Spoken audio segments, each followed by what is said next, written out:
Here we go. Okay. The 1960s were as infamous as they were famous. From the Summer of Love and the Civil Rights Movement to the Cuban Missile Crisis and 4 prominent assassinations, this tumultuous decade ended with a giant leap for mankind. But one thing that never changed was the need to laugh, and shows featuring shipwrecked tourists, sexy genies, and creepy families provided that, as well as influenced future generations. So come join the panel as we discuss our favorites and how they influenced us, and who knows, you may discover a 60s sitcom you didn't even know you liked. Right now on Dispatches from Outside the Box. In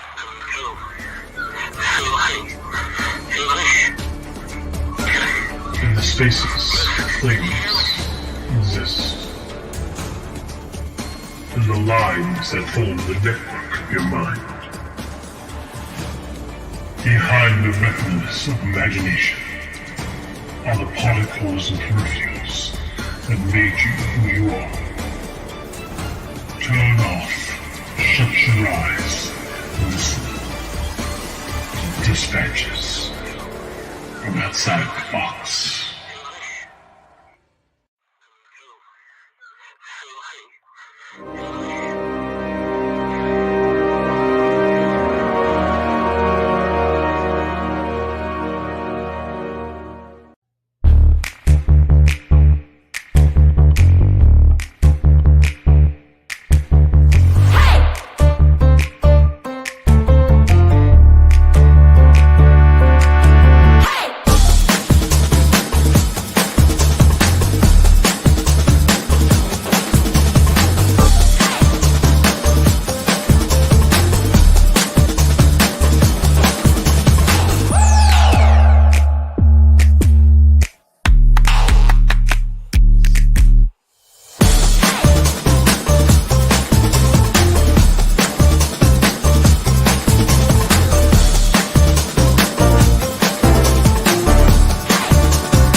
All right. So let me drop the card.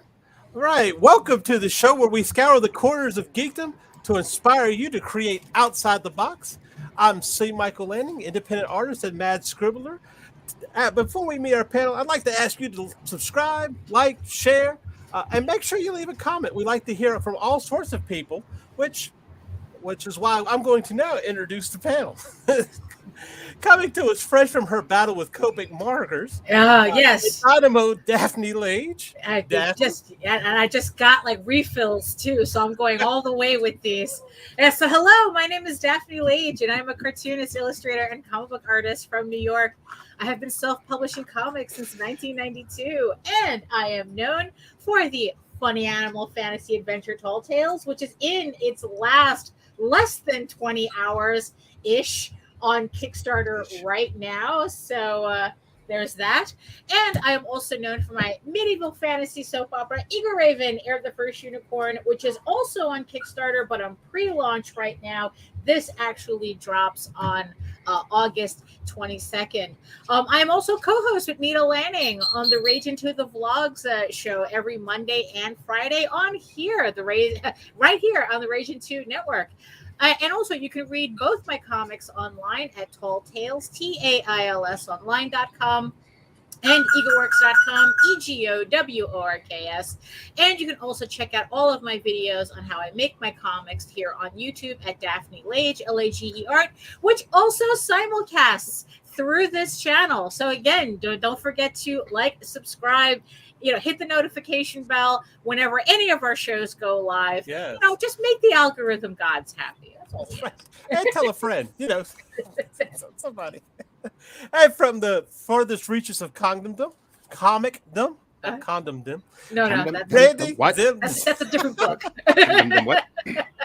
That's like 3 books down the road for me. Yeah. Oh my gosh. Hey, everybody. Hey everybody, I'm Randy Zimmerman. I'm a longtime alternative and independent comics creator, self-publisher, publisher, freelancer, you name it. I've probably done it in this business, and I will continue to do it for as long as I can. So You can catch me as I run my show on the Ragin 2 network tomorrow night on the Zimcast, plus the Sunday Funnies program that's on Sunday mornings at 9 a.m. So it's Zimcast at 9 p.m., Sunday Funnies at 9 a.m. And you can't read, I don't think there's any of my comics online. And it's been, pardon me, many, many years since I've gone all the way with Copic markers. Considering I think they only existed in the past 10. So all right, and we also have with us Jared. Jared, introduce yourself, sir. I'm Jared. I'm a pop culture nerd, geek, aficionado. I don't know everything, but one day I will.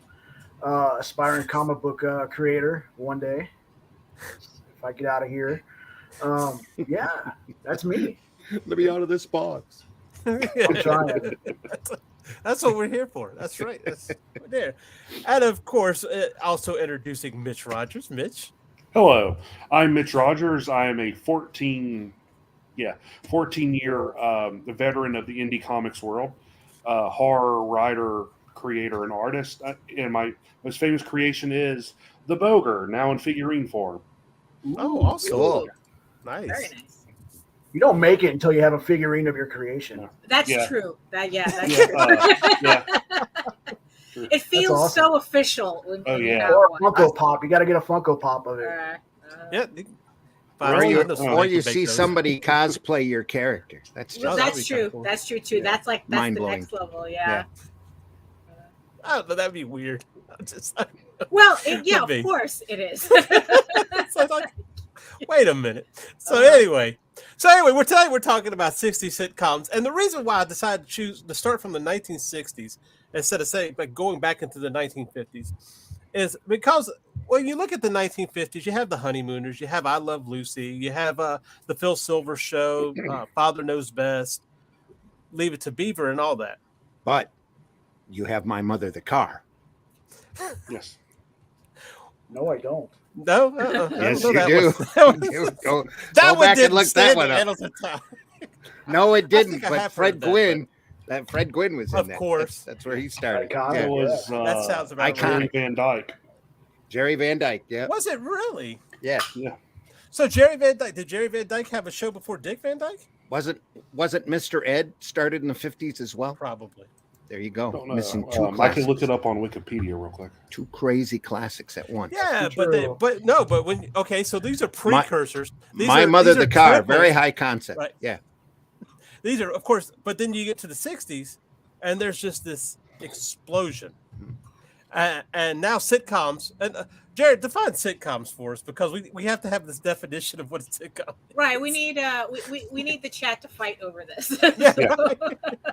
Sitcom basically stands for a situational comedy. So anything that is situational, so yeah, situation. And it probably has a laugh track and Yeah. Well, that's the- good. Filmed live in front of a studio audience. Could be. maybe. Dude, It's early not real 60s. unless it has a maybe. sign, a light up sign that says "Laugh Now." Of course, we also have one Otherwise, that it was. wouldn't be funny. So okay, well, let's say put it this way: we say laugh track. Let me see if I can pull this up. We say laugh track and situations. What about the Flintstones? Can't be filmed in front of a live studio audience, though. But if the Flintstones is considered a sitcom. It's considered, yeah.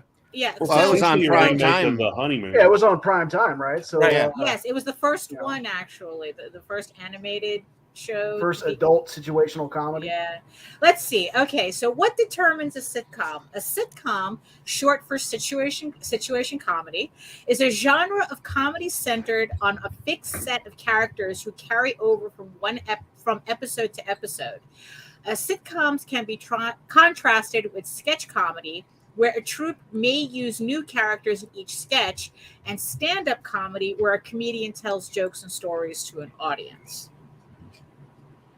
So we're still we're still on the fence as to whether Batman would be considered a situational comedy. But I guess the fact that since it's technically not a comedy, it wouldn't count. Oh no, it was a comedy. Comedy, Yeah. Well, not It's definitely intentionally. comedy. Right. Yeah. Oh, no. Oh no, it was I intentional. feel like it was comedy, pretty yes. intentional. Let's see. You can't Some see of a it was totally whirling cheeky. kapow pop up on your screen without it being intentional, and that is definitely comedic. So, though I don't know if you would label it as a sitcom as much as like an adventure show. Right. It really defied genres. That's really one of the main Okay, reasons so it only lasted 3 years. It's Let's see. gone. So, let's see. It was described Batman. It was Batman show. Was the Batman show a comedy? It was described by executive producer William Dozier as the only situation comedy on the air without a laugh track. So I guess a laugh track is required. Essential. Must be true. Yeah, At least that's in all the it says 60s. here. Yeah, so I guess In like the the 60s. like only the executive producer considered it a comedy, but I guess it wasn't classified as one. Maybe we could say maybe a dramedy. It had all I the think that's drama, why it's comedy. lasted as long as it has, because it's got all of those different elements, and it's really such a classic because it's iconic, and it does fit. Yeah, and probably mold. because it was like geared more towards children. Yeah, So I Yeah, guess some it's pretty not dark considered. themes too, like Yeah. associative disorders and and it had a much longer staying power than Captain Nice. So All right, let's see. Yeah, it's like Yeah, it that says came out of here. nowhere. Yeah, it was mostly meant for Nice. teenagers. hey, I got him. You see that gray beard? It's earned. Earned right there. All that gray, all that white right there, Trying. earned. A lot of that's in my childhood, in my extremely early youth. Started still going gray remember that this early, stuff. right? Yeah, extremely early youth. You don't What were you remember, saying, of Dad? course, you've never seen Captain Nice. Nobody has. No. You don't see it never heard on of Me it. TV or any of the any of the rerun channels. You don't see It's My World and Welcome to It either, and that's a classic show that should be out there because it's about the life of James Thurber and the different cartoons that he drew. Oh, okay, cool. Just amazing But- combination of live action and comedy. Well, if you know James Thurber's work, it's basic line work anyway, so it was easy to animate. Well, so let me ask. So, if that's the question, if we were good with Batman not having a laugh track and they considered it comedy, why did the Flintstones have a laugh track? Because they wanted to be considered a situation comedy. Right, yeah. Because they were basing that they were basing it on the honeymooners Honeymooners, too. yeah. Yeah. Well, also have to remember this is before there were Saturday morning cartoons per se. Right. That's why Hanna-Barbera stopped running shows in prime time for the most part, because they made so much more money. They got paid the same, whether it was shown in prime time or if it was shown on Saturday morning. So they decided to flood Saturday morning with every show that they possibly could. So they cut back on production on their prime time shows. Thus, you only had one season of Johnny Quest until Cartoon Network came up and screwed it all. But screwed it all up. I remember that one. Cool theme song, but yeah, other than that, it wasn't that good. Oh, the Cartoon Network run. Yeah. At the first season, it's available on DVD. Freaking classic. Just beautiful animation. Doug Wilde storyboards. They had a lot of great people working on that show. But Flintstones is the same way. You have to remember these TV is just coming off of radio.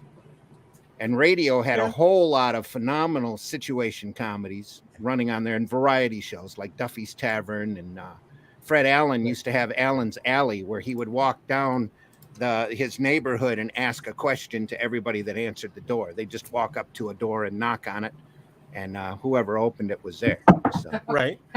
Well, that's a show that wouldn't work here right now. Well, yeah, probably not. Just answer to the ring. Just answer to the ring. Yeah, just talk to the ring. Yeah. go away. There's somebody going around interviewing the Ring doorbells. Yeah, exactly. Ah, you're on TV. But apparently, Jackie Gleason had a real big problem with the Flintstones and wanted to sue them. Sure he did. at Sure, one yeah. time. I would believe Took his that. own I shtick. mean, yeah. Well, they told him really, his lawyer said, yeah, you probably would win this, but you got to ask the question: do you want to win something against such a beloved show? Because this show was both kids were into it and parents were both into it, so it was such a huge show. So you want to be the one to know, known as the guy that took Fred Flintstone off the air. Yeah, I mean, yeah, it's like, yeah, it's one of those things. It's like, yeah, you're right, but Yeah, right. And again, what killed Flintstones, Jetsons, Johnny Quest, where it was the move from prime time to Saturday morning for Hanna-Barbera in the 60s. So, Well, or you know, they, Still you would waiting still, on a which is faithful, sad Johnny because Quest. if they hadn't done that, I think animation would be more acceptable as a universal medium instead of as a kiddie show. yeah, and that's kind of weird too, because it's like, even with all the different types of animation that you see right now, it's like people really do still think, like, you look at, the Nightmare of the Wolf, which is the Witcher anime, and people will still say, yeah, this is for kids, right? Right. Yeah. Well, what's funny about that is my kids, they see adult animation. It's like, oh, that just looks boring. So well, that's because they see Bob's Burgers and American Dad and all of those shows. And after a while, it gets to be kind of one note humor. Oh, yeah. Right, yeah. But, it's like nothing matches the parody episode of South Park that they did about Family Guy. Oh, because they were so dead on their critique about what Family Guy was all about, because it's Brilliant episode. Very brilliant. Yeah. I like how they had dolphins with volleyballs coming up with the plot line. Put a bunch of monkeys in a room. With a bunch of typewriters. Ironically, monkeys and dolphins were popular in the 50s and 60s. I mean, you could literally do an entire episode about like all the TV shows that had monkeys in it. All the TV shows that had animals in general, Lassie and Flipper and Rin Tin Tin, and right. Well, monkeys never go out of popularity; they're always Doc Tari, yeah. BJ and the Bear. That was more 70s, wasn't it? BJ and the Bear. Well, that's but it's like. But it's I mean, wait. That wouldn't have happened if Every Which Way But Loose wasn't such a big hit. I was about to mention that. Yeah, exactly.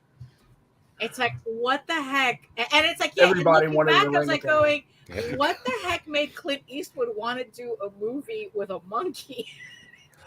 I'll put it to you this way: he came out with a career after that. So after so many serious the films, orangutan, because Clint had a career before then. Yeah, he did. No, he had a career, but I'm saying, can you imagine somebody nowadays try to pull off a movie like that and come out and still be able to do it? Yeah, well, The Rock would do it. Yeah, The Rock he'd do anything. Yeah. Even though he needs to be Doc Savage, but probably it'll never happen.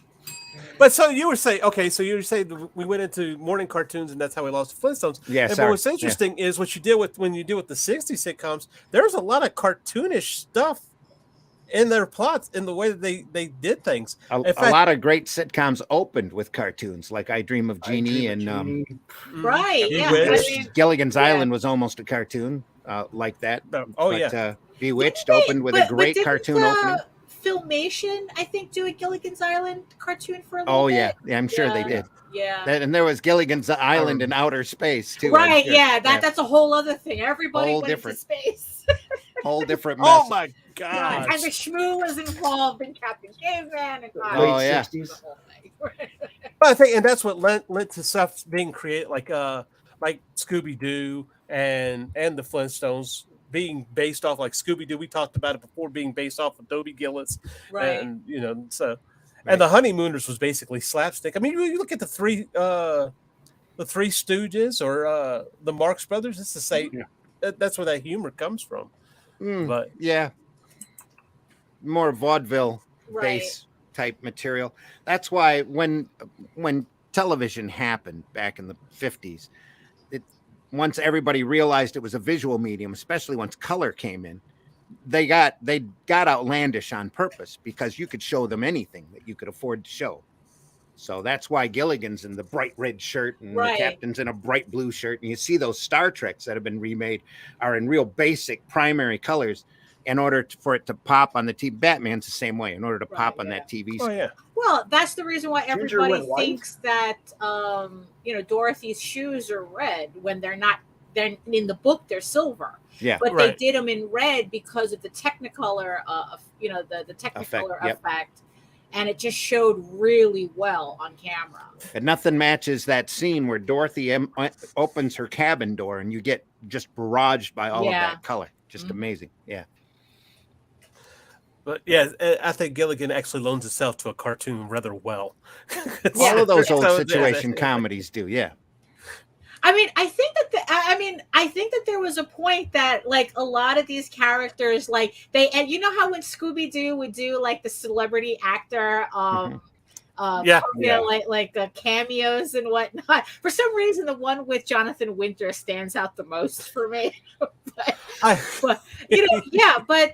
Everybody would end up on Scooby Doo. It was a cartoon. Oh, it's television's yada yada. You know? Right. Yeah, they cross over with the Addams Family also. Yeah. There were a lot of those crossovers. The kids had no idea who that actor was. It was just there. You know? Oh yeah. Because sometimes they wanted to be on it. So Vincent Price. Yeah. They just wanted to be on the show. It was such a popular show. And it was easy money for the actor. You come into the studio for a day and say these lines. Thank you very much. See you. Yeah. You know, here's your money. There you go. It's great work. Great work, especially for a well-trained actor. Mm-hmm. Let's see. Yeah, voiceovers is a lot harder to do than people think. Yeah. Oh yeah. Something I've been wanting to do forever. Oh yeah, it'd be a lot of fun to do. I did a couple of radio dramas. It was a blast. Yeah. Oh, I bet. Absolutely fun. To me, that does seem hard, just simply because now you're having to act without. That's Car 54. Oh, I'm sorry. That's Ed Gwynn. And yeah. Fred Gwynn was in the car. He might not have been, but he was definitely in Car 54. Yeah. I knew about this show, but I actually got a chance to watch it. Watch a couple of episodes this past week. You know, they used to have it on the early Me TV, early in the morning on Me TV. They'd show a couple of episodes. Yeah, and I can't. And what's interesting, I laughed. And so these shows, it continues on. He had Tootie, who's a short one, wanted to get on somebody's fishing boat, and basically, he manipulated his way to get onto this fishing boat from this other police officer's brother-in-law, and they were supposed to go on it, and they ended up accidentally giving the guy a ticket before, so he had to go to court, so they could. It's a whole thing. Yeah, the situation. That's exactly. And what's funny is that there's a certain charm in the very simplistic storytelling. It's like it's just. It's kind of like how, my father would complain about like modern comics compared to the comics that he grew up with. And it was all about why are comic books today so complicated? It's like, back, the stories that I would grow up with, with Shazam, because it's like I gave him Kingdom Come as a gift and he hated that book. Wow. I can see that. Unless he's read anything by Bendis. He didn't know that's a quick read. Comics were so complicated. And he found one of my Teen Titans. It was a George Perez. And he was just like, what is this? Why is all this going on? What's with the hair? Because it was George Perez, of course. And then he told me, and then he would tell me that's like the stories that he grew up with Shazam. It's like Dr. Sylvana would steal all the world's clocks so that nobody could tell time. Yeah. So I had to. When stories meant something. Yeah, it's I had to find the Golden Age Captain Marvel collection, and he had that. He was reading that book to the day he died. It's like that. It was just like that's what he remembered. Those very simple stories. And oddly enough, those were the books that sold the most. There you go. So those very simple stories, like I said, there's a certain charm to them. There's a lot of whimsy. Right. Yeah. A lot of whimsy to it. You're just all brain check. You don't have to follow any. You just know this kid says a word and turns into a big red superhero. Right. you know, Yeah. superhero. So what if there's a talking alligator and a talking tiger? It Right. doesn't We matter. don't have to. But Right. that We doesn't don't have to matter. explain that. Talking Now it's wolves, like now everybody gets their own. Everybody gets their own show on Disney Plus, They're- and it's about them in therapy. They're So- reading a yeah, exactly. Still They're reading a disappointed serial. Tawny the Tiger wasn't in the movie Shazam. I was very Right. disappointed in that. Right. Well, Tawny almost became a big celebrity if Fawcett had used him used him a little bit more. But he was a big pull for Captain Marvel back when he came out. Oh yeah. Who doesn't love tigers? But just think that Captain Marvel is also the first serial where they ran 26 episodes and come to find out the main mastermind, the main villain was a tomato worm from space that was intelligent. Yeah. So Mr. yeah, Mind. Is that what Mr. it was? Mind. There you go. You see, Just it's classic Like, just, whimsy stuff. yeah. And that's the kind of, to swing it back to the topic at hand, that's the same kind of whimsy that you'd find in a lot of these 60s sitcoms. Oh, yeah. Nothing pleases me more than to see the expression on my daughter's face when you try to explain to her that Hogan's Heroes was a sitcom. Oh, yeah. It was. And you just get that look like, what? Yeah. What? What's so Says, funny yes. about this show? Not only that, but it was really popular. Yeah. Yeah. You explain to them Hogan's Heroes or F Troop, especially anybody who's socially conscious nowadays, sit in an episode of F Troop, watch them lose their mind. Gomer Pyle for me in a heartbeat. How dare they treat the natives like that? What? But Yeah. but again, it's because that they're not watching this in the context of the time. You know, Exactly. it's like Yep. you can't. Yeah, Today there's too much. Back then there wasn't that much. You know, even for us growing up in the 80s that saw all these, you know, in syndication, there wasn't that much for us to go off of. Now there's just so much. Everyone has a streaming service. Everyone has a TV show based on something, whether you like it or not. It's just a lot. But that's a good point, because that's also the reason why we remember these shows. Like, what are people going? It's like what are people going to look back fondly on 10 years from now? There's so much going on right now. Like, there's so much to choose from. Mm-hmm. What really stands out for people? You know, Temptation when Island. it's like Yellowstone. when The Kardashians. Oh, I hope not. But then again, you know, it's like, yeah, it's like, you know, when you're binge watching Stranger Things, you can watch the whole thing in a week, Mhm. you know, and then it's like you're done. As opposed to having to like, you could only watch these episodes at the time that they show it, Mhm. you know, and this is pre VCR too. Right. So you had to watch it at that moment, Oh, or yeah. else you're not going to see it. So it literally was like everybody stopped. Yep. Everything that they were doing. At night, that's what You you know? did. You sat in Yeah. front of the tube, and then you argued over which channel to watch. Right, And exactly. you only had 3. Yeah, So And odds And are maybe we were the people- remote. right. no remotes back then. You had kids. No, you had to Well, get that's what I up. mean. Odds are we were the Yeah. remote. Yeah. You had 10 Watch foils it. strung up on rabbit ears that you Uh-huh. had to keep trying to adjust for the outlying Oh, state. yeah. And Yeah. stay Right. right there. If you move, you're going to lose it. Yeah. But I would have watched you too, Mama. Uh-huh. But that's also why Me TV and these retro channels have such big ratings, because a lot of that material is so well done and so timeless and so well written that it'll be around for another 30, 40, 50 years. You know, I don't think outside of the fact that it's not very politically correct that Honeymooners will ever go off the air. Lucy will probably never go I know. off the air. It's just you like, know? I don't know. It's like, just for some strange reason, the constant threat of domestic violence kind of like, you know, isn't humorous right now. No. Well, if you think about it, Unless you watch those shows. Uh, Oh, to the moon. if you think about it, every time he threatened her with violence, she just come right back at him. Oh, yeah. Well, you look, because Yeah. they were from Brooklyn. They were going to beat they were going That's to it. knock each other to the moon. That's it exactly. It reminds me of that you and the JD Andy saw Cap comic strips when Mhm. the wife would pull him out the bar and you just Yeah. see smoke and fists flying and Uh-huh. everything. A lot of rolling pins used in those days, Yeah. not But to roll dough.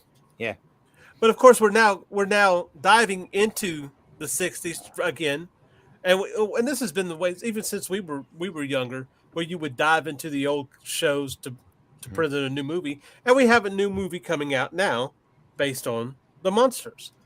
Now, Oh right, yeah, Rob Zombie, right? Yeah. Yeah. I have a feeling it's going to be horrible, but It looks pretty faithful look at to his the Halloween. original. That's it what does look faithful-ish, but We'll see how it goes.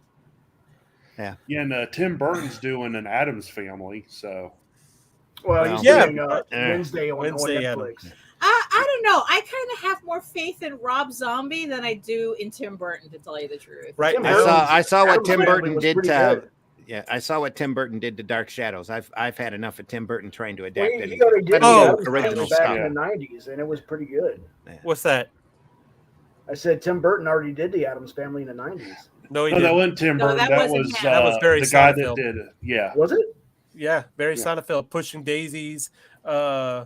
Oh, Men in okay, Black. yeah, okay, yeah. and the thing about and I kind of jump on that mostly because I feel like he's an underrated director. He's Yeah, an underrated visionary, Yeah. and I think he, in my opinion, he blends the zany and kooky better than Tim Burton does, because Yeah. Tim Burton is all dark, but Yeah, but like Tim Barry Burton's more- Sonnenfeld's like suburb. Well, you see, because the thing is, though, Tim Burton is more aesthetic than Mm-hmm. actual content. He just likes his shit to look spooky, but it really isn't. It's actually kind of childish if you really At times, yeah. Yeah. I A agree lot with of Randy, a lot of the best Tim Burton movies though are the ones that you hardly ever hear about. Ed Wood's the best one, but Ed Wood, Big Ed Fish, Wood, yeah. Big Fish Oh, is Big Fish amazing. is awesome. Fantastic Yeah. movie. Big Fish was good, yeah. Yeah, you just can't argue with Nightmare Before Christmas. Just phenomenal. Which, mind you, he did not direct, which is a Yeah. huge Oh, misconception. okay. Tim Burton did not It direct. was the guy that did Coraline. Directed. Uh, well, his name Was it was the guy that attached did to it. Coraline? He's the one Well, that yeah, brought of Ed. course. I didn't know that. Our director wrote it, produced it. yeah, because he was the name, so that's who they were going to attach it to. I Well, think. this was It was all based on his book, so yeah. but he didn't. Well- Yeah, you're right. He didn't do. Well, he anything with created that it when he show. was in Disney, so Disney held on to it, and it wasn't fully functioned. It was like a poem or something, wasn't it? Yeah, Something it was around like a those kid's lines? Yeah. book, Yeah. more or less. But I mean, I will give him. I still I enjoy Beetlejuice, Edward Scissorhands, and so on. And Yeah, so forth, his which original were stuff same is thing. great. Yeah, but with the Addams Family, yeah, I have to agree. I'm not quite sure how that's going to turn out. And yeah, I do have to say, as far as Monsters and Rob Zombie is concerned, yeah, I probably would put.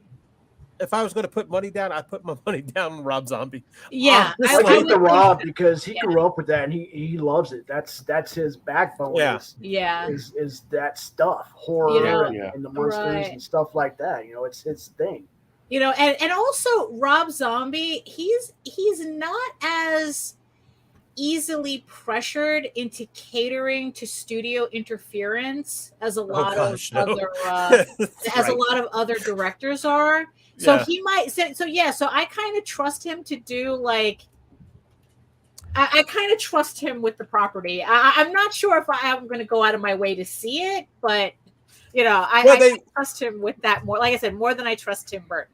Well, he is supposed to drop the trailer tomorrow, so we'll have a better idea. Because we did see it was I think it was like the second season opening where it has the new cast. They come out and they do the thing.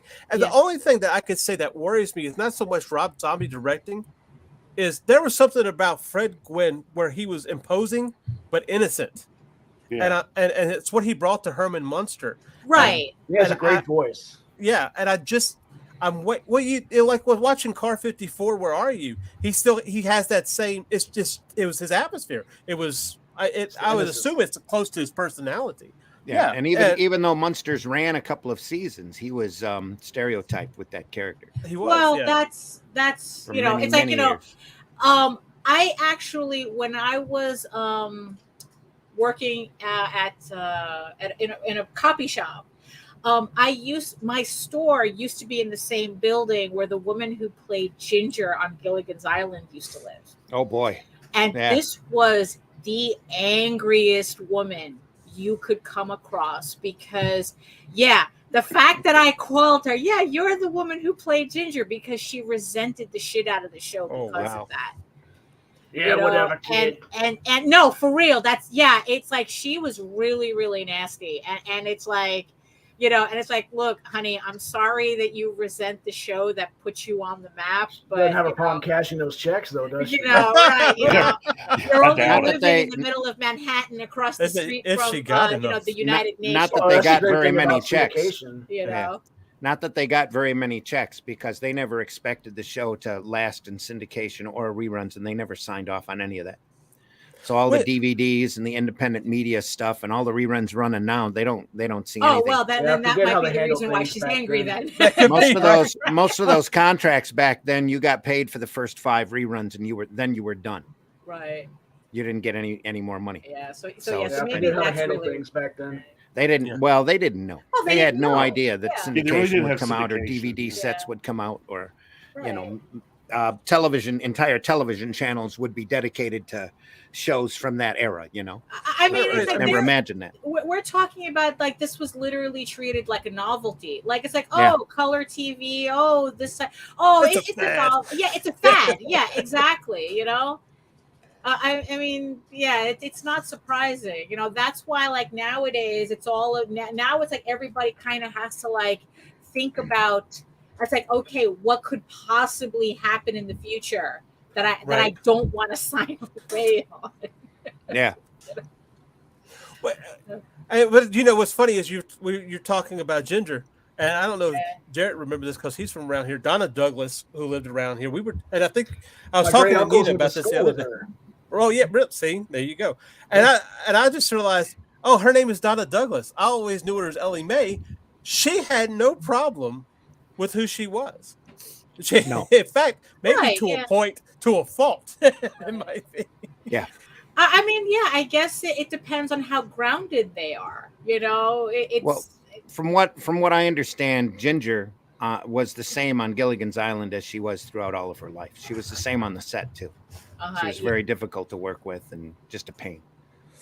Well, she was a superstar or whatever, So she was a serious actress.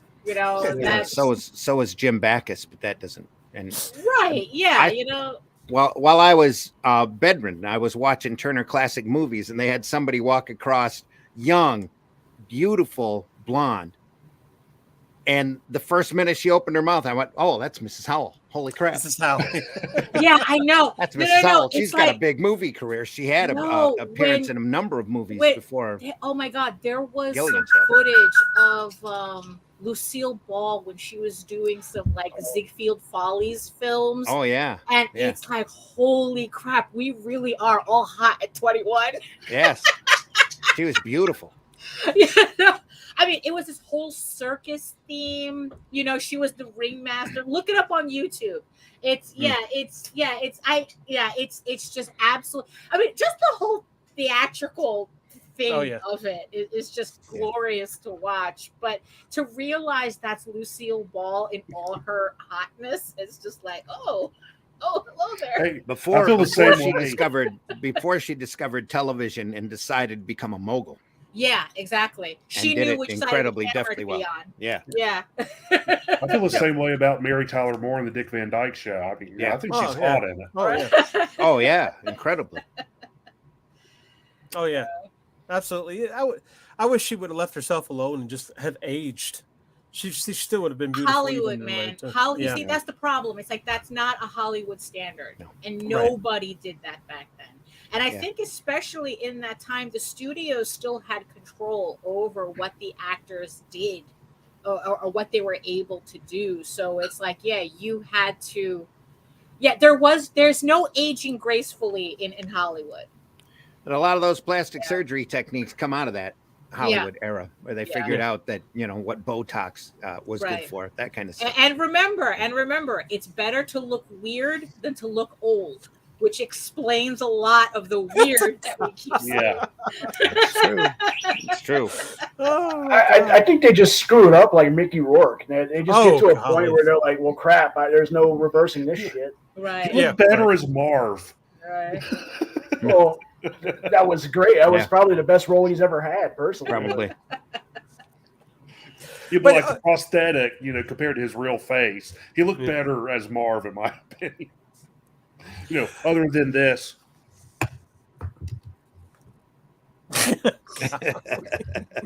Yeah. You used to be a good-looking guy. That's what it looks I don't like. know why you thought that would look good, but Although, if you really wanted to give the kids of today a heart attack, Breakfast at Tiffany's with God. particular character that Mickey Rooney played. Mickey Yeah. Rooney played. Yep. That Or just go watch The Conqueror with John Wayne, who was playing Genghis Khan. Right. Yeah. Classic. Classic. Yeah. Don't ruin Mickey Rooney. And that was all filmed out on nuclear testing grounds too. So everybody that was in that production all died young. Oh, very nice. Very nice. They didn't know. How are they to know? Yeah.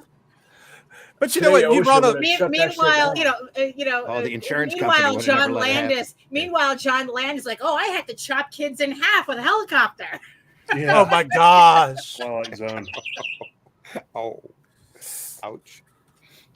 So anyway, with that, So, but you brought up "I Love Lucy," which made me think. I was listening to. They were talking about a certain movie with a certain god in the theaters right now, or God, or whatever they're doing now. Anyway, and they said, when did this whole idea of the oafish man come up, or the man's kind of the dolts? And somebody said, oh, well, that goes all the way back to the honeymooners. And well, that's true, but that's not even the case, because look at "I Love Lucy." She would get into those clumsy situations too. It's just about the person able to pull off those situations. Right. And the oath goes back farther than that too. I'm sure there are a few in Fibber McGee and radio and that kind of stuff. Are you talking about like the whole himbo concept? The big dumb guy. Yeah, I guess so. It's always like for instance, like say you look at the Flintstones, it's always Barney and Fred getting into something because they think because they're too they think they're smarter than they really are. but I think that's kind of different than a himbo. Like a himbo is kind of like a human version of like a golden retriever. Which is kind of like, I guess, how they play Thor off, that it's like, like he's kind of dumb but well-meaning, and, he's powerful when he needs to be.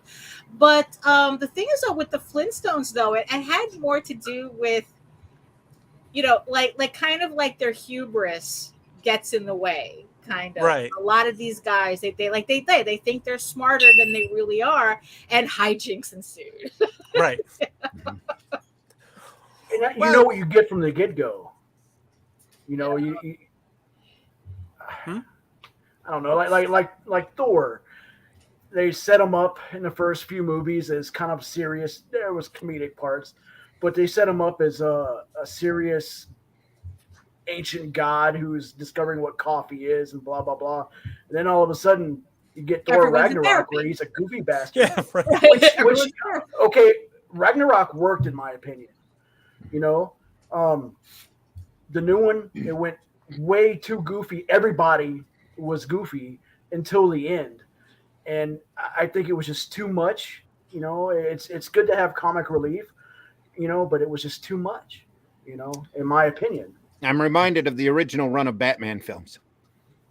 When you say that went from serious to absolute. Oh, that's stupidity. True. Yeah. With Joel Schumacher and Arnold and that kind of thing. Yeah. Too much. Somehow no one knows who Batman is, but he's still able to have a credit card. Hey, now don't wait a minute now. Well, look, it's you like can customize cards now. American Express paid a lot for that product placement. So, but you see, it was ahead of its time, because now you can put pictures on your credit card. See, it's kind of it's futuristic. It's what's it called? That's type of sci-fi, predictive sci-fi. Right. I know what you're talking about. Yeah. Thanks for Batman and Robin for giving us pictures on our credit cards. Yes. I never thought of that. I kind of don't think that's where it comes from, but No, I'm probably not. Probably not, but yeah, I mean, that's great. At least you knew what you get. You got one thing, and then they were like, okay, let's change it up. Let's make the shit like it used to be, but dumber. It wouldn't surprise me though if there isn't a scene in the Adam West Batman where he uses a bat credit card. Oh, I'm sure there was. Well, if they had credit cards. Was there credit card? Yeah. No. I don't think it was. I don't think it was that. Might have just been coming in. Right. I remember him lecturing Robin on how important it was to put a nickel in the parking meter, though. Oh, I do remember that. because what I was reading on Wikipedia, I mean, it's like that. Because their target audience was teenagers, they want to make sure that they were respected. Yes, exactly. They were the heroes for a reason. Yeah. Old chums. Still trying to figure out why there were nipples on the bat suits. Well, that's because Joel Schumacher is gay. That's pretty much what it was. And I get that, but Occam's razor. Occam's razor, my friend. As to adjust the pressure in the suits. Yeah. Just a minute, Robin. I don't know if y'all noticed, but all the shots of George Clooney's ass in that movie, there's a zipper up his butt crack. No, there is. I never looked that hard. It's kind of hard to miss. Well, I mean, they do close-ups of it all the time. The time in that movie. Yeah, it's some huge thing. But anyway, and I think Joel was told by the studio to make it more kid friendly, and I think he was trying to. Warner Brothers said we need nipples, Joel. Right. Well, they had a nightmare on their hands with Batman Returns. Yes, they did.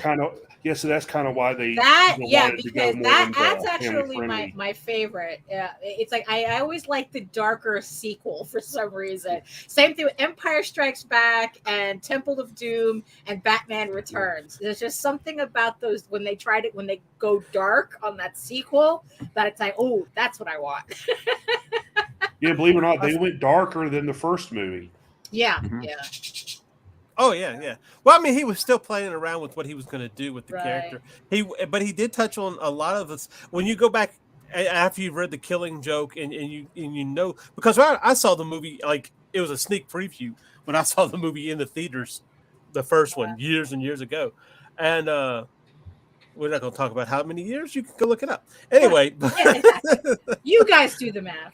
But when you finally do, you start reading those books where he did get that influence, and you're like, oh, I get this now.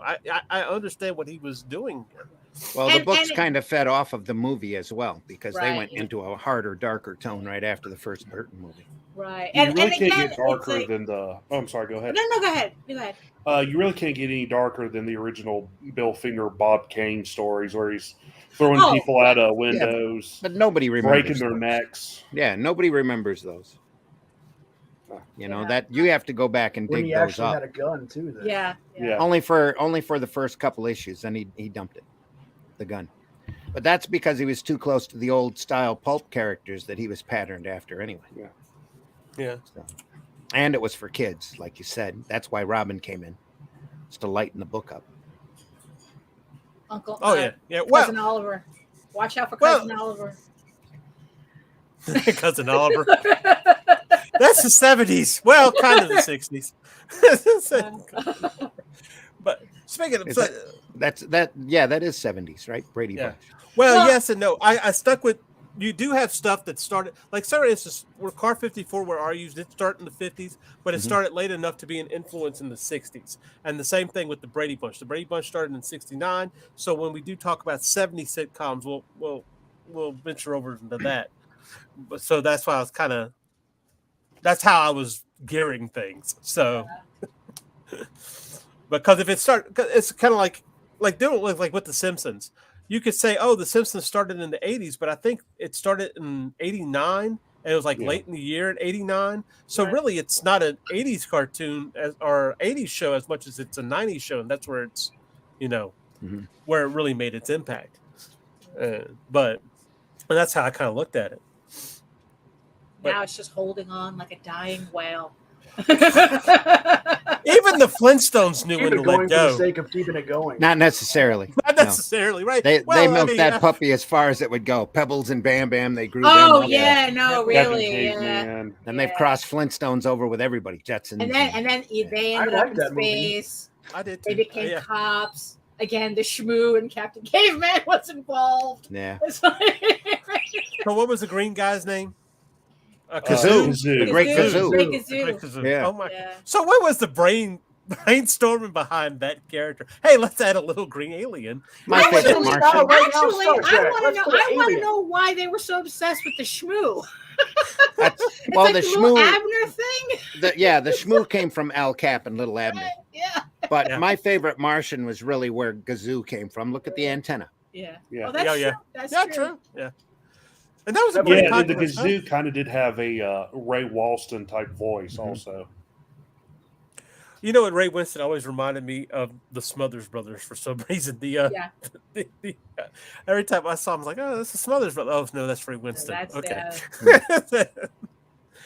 But this was, and that's another thing. So this came out in I think 1964, which is probably influenced by the space race that was going on at the time. Oh, yeah. And and you kind of go. These shows, they were starting to kind of come out and like, okay, we're just going to throw it at the wall and see if it sticks. So you had this, and then you had the Hick shows, and I guess maybe that's not a An appropriate Here we go. terminology. terminology, right? The Hick shows.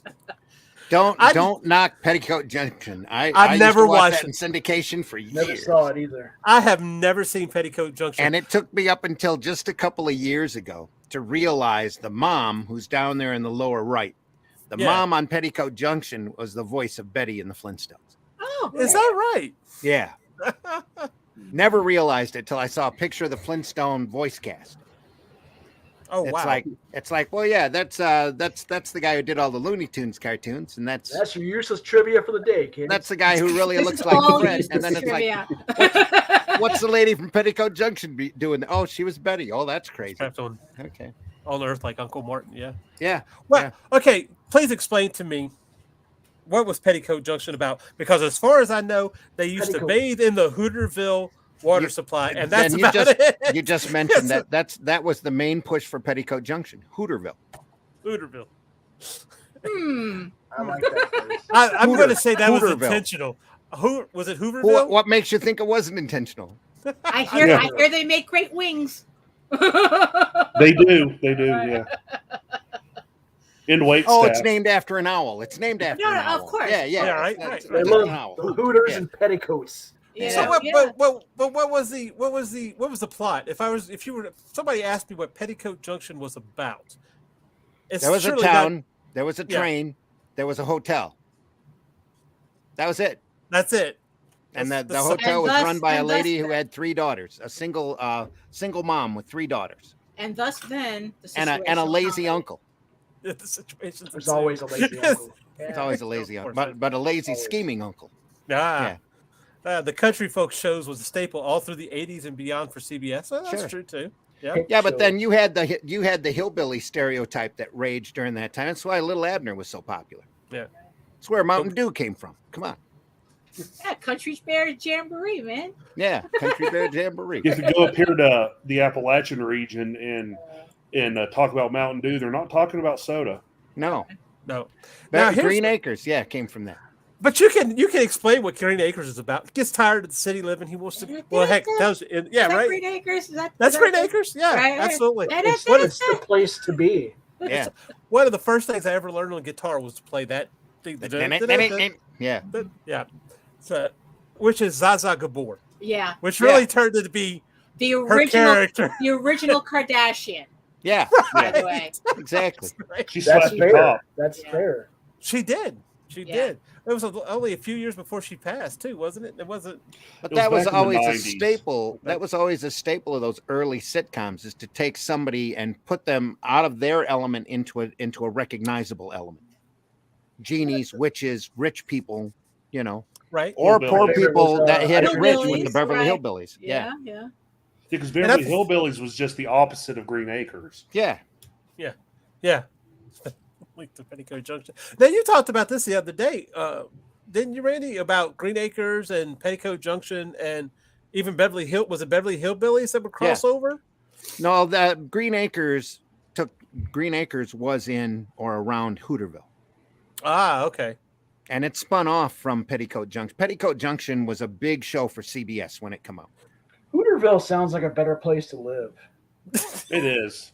It is. All you have to do is watch the opening, and you realize that if you're a straight male, it is a much better place to live. Just watch out for those HOA fees. We'll get you every time. I don't know. But she had a pig that could fly a plane. I mean, really. Wilbur. You know, Who wouldn't want that? is it Wilbur? Yeah, Yeah, Wilbur. That's why I was thinking the name was Arnold. Could be. Yeah, you're right. Arnold. I think it's Arnold, right? Yeah. Wilbur yeah. was the guy who ran with Mr. Ed. Little Oh, yeah. Wilbur. Yeah. Wilbur. Wilbur's Oh, also the Wilbur. pig from Charlotte's Web. Charlotte's Web. Charles Webb. Yeah. But this was a fun show too, because this was another one. My mother hated this show. She hated the show, and so whenever it came on, I never got to watch it. When I finally got to watch it a couple of years back, I was like, "This is actually a pretty good show." All of them were incredibly during that period were really well written because all these writers came right off of radio. That's interesting. Why'd she So- hate it?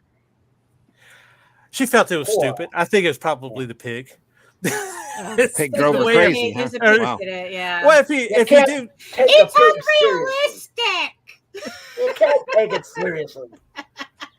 All you got to do is listen to Zsa Zsa Gabor's voice and know that it wasn't realistic. oh my gosh, absolutely. I don't know why I'm remembering this one particular scene where Zsa Zsa, I don't know, it's like she's welcoming, like, I don't know, like she ran out of bread and she wanted to make breakfast for the neighbors. So all she had was ingredients for pancakes. So she made pancake sandwiches. So it was like a pancake with a pancake in between it and another pancake on the top.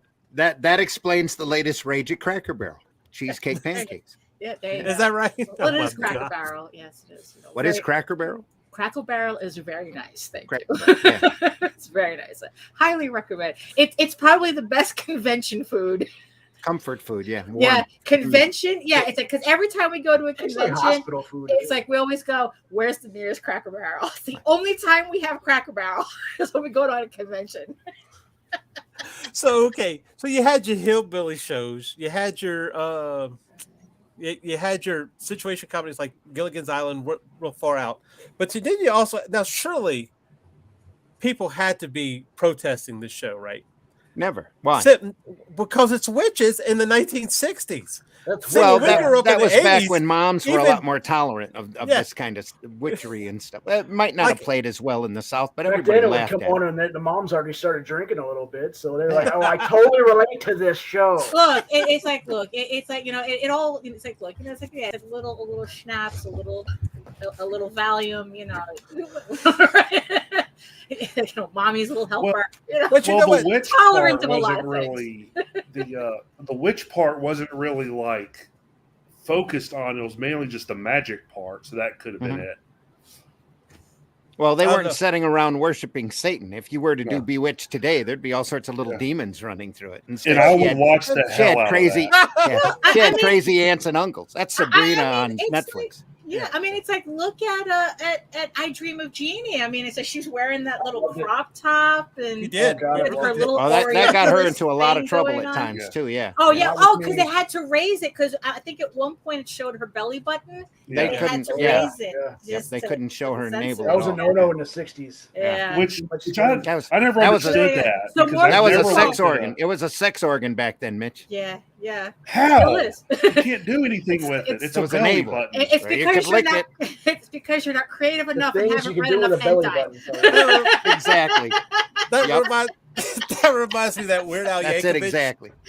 video, Amish Paradise, where they got the little Amish boys looking at like the Playboy for Amish people. Oh, and yeah. they're just showing her ankle. And Yeah. they're like checking out. Oh my gosh. Oh, but you know what? The most unrealistic thing about Bewitched to me wasn't the magic. It was the fact that he was such a stick in the mud. The husband, it's made it like, work. oh my gosh. I made it work. You know? Made it work. Yeah. It's the extremes that really work. Right. Yeah. You know? Yeah. And Yeah, And like all of her Major relatives were nuts. Well, I mean, he was the straight man in the in the Right. series. Oh yeah, yeah. Absolutely. But you always knew it was going to be a great episode when Aunt Beasley showed up and her doorknob collection. She tucked in. I couldn't even keep it. Oh, No, I did. Amazing. No, I did watch I Dream of Jeannie for whatever reason.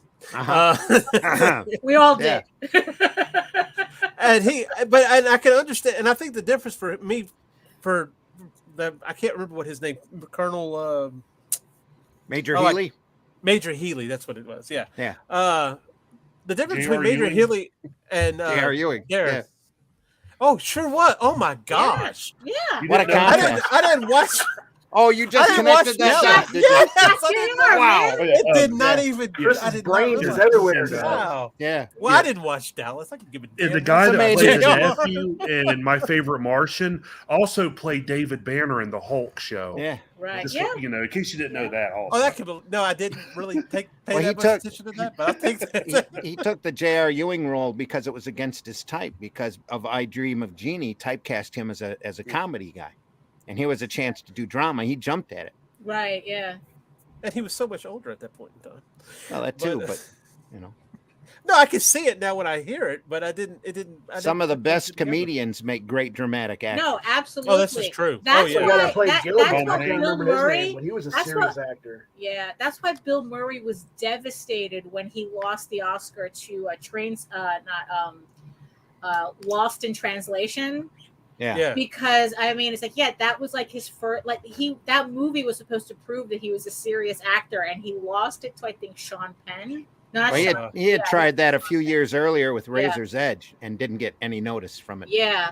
And this was like, Yeah. and what's funny is that like Billy Crystal was like, look, just be glad you didn't lose it to a Hobbit because Lord of the Rings was sweeping that year. So it's like, at least you lost to Sean Penn.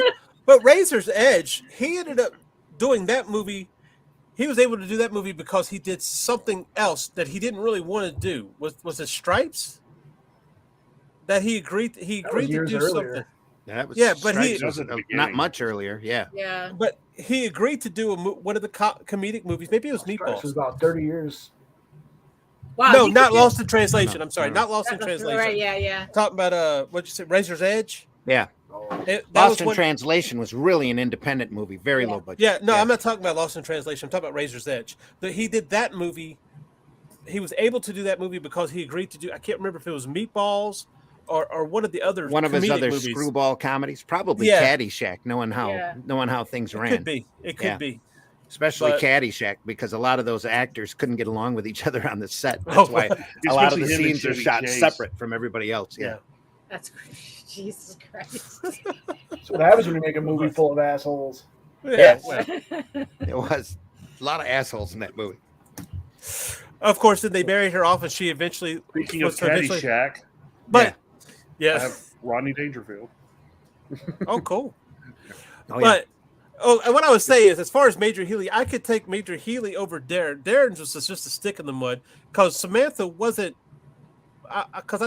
she wasn't clumsy or anything like that. No, her But- entire family was just gay. Yeah, Plus, yeah, but that was the magic. But plus you have Dumb to and ask. naive and pretty. Subtext. Plus yeah, Paul Wynn. Especially- Anyway, and Andorra. Well, anyway. oh Um, gosh. Plus, then you also have to ask which Darren, because Dick York's acting style was completely different from Dick Sargent. Yeah, but even what they were both That's sticking the West. sticks in the mud one way or another. Well, Dick Who was York it? was a lot Dick more York of a was comedic like- actor than when Dick Sargent Yeah. came on. Things started getting a lot more serious. Maybe that's what it was. But for Major Healy, for Double dick, her more and what he dealt with her, trying to stop her from using her magic, whatever the Mhm. case was, made more sense to me than Darren and Bewitched. Yeah. Mhm. So this is more palatable to me than even Bewitched, because I wasn't really a Bewitched fan. I knew it. I watched maybe a couple episodes, Right. whatever. And maybe if I understood the subtext, I would be more. I think it was more of a housewife show. And a lot of I Dream of Jeannie comes out of her not knowing the mores of society too. Exactly. Yeah. Again, the whole fish out of water thing. Yeah. Right. Oh, yeah. and- Absolutely. By the way, before just a really quick shout out to Patrick and Pops in the chat. Hello, Yep. welcome. Thank you Hey, for Bob. showing up. Hey, yo. But, well, anyway, let's go ahead and take. With that, we'll go ahead and take a couple of bumps, and then come back and discuss some more. Okay. Bump, All bump. right, bump, bump.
Now, if you told me there's a war on your mail, I might believe you.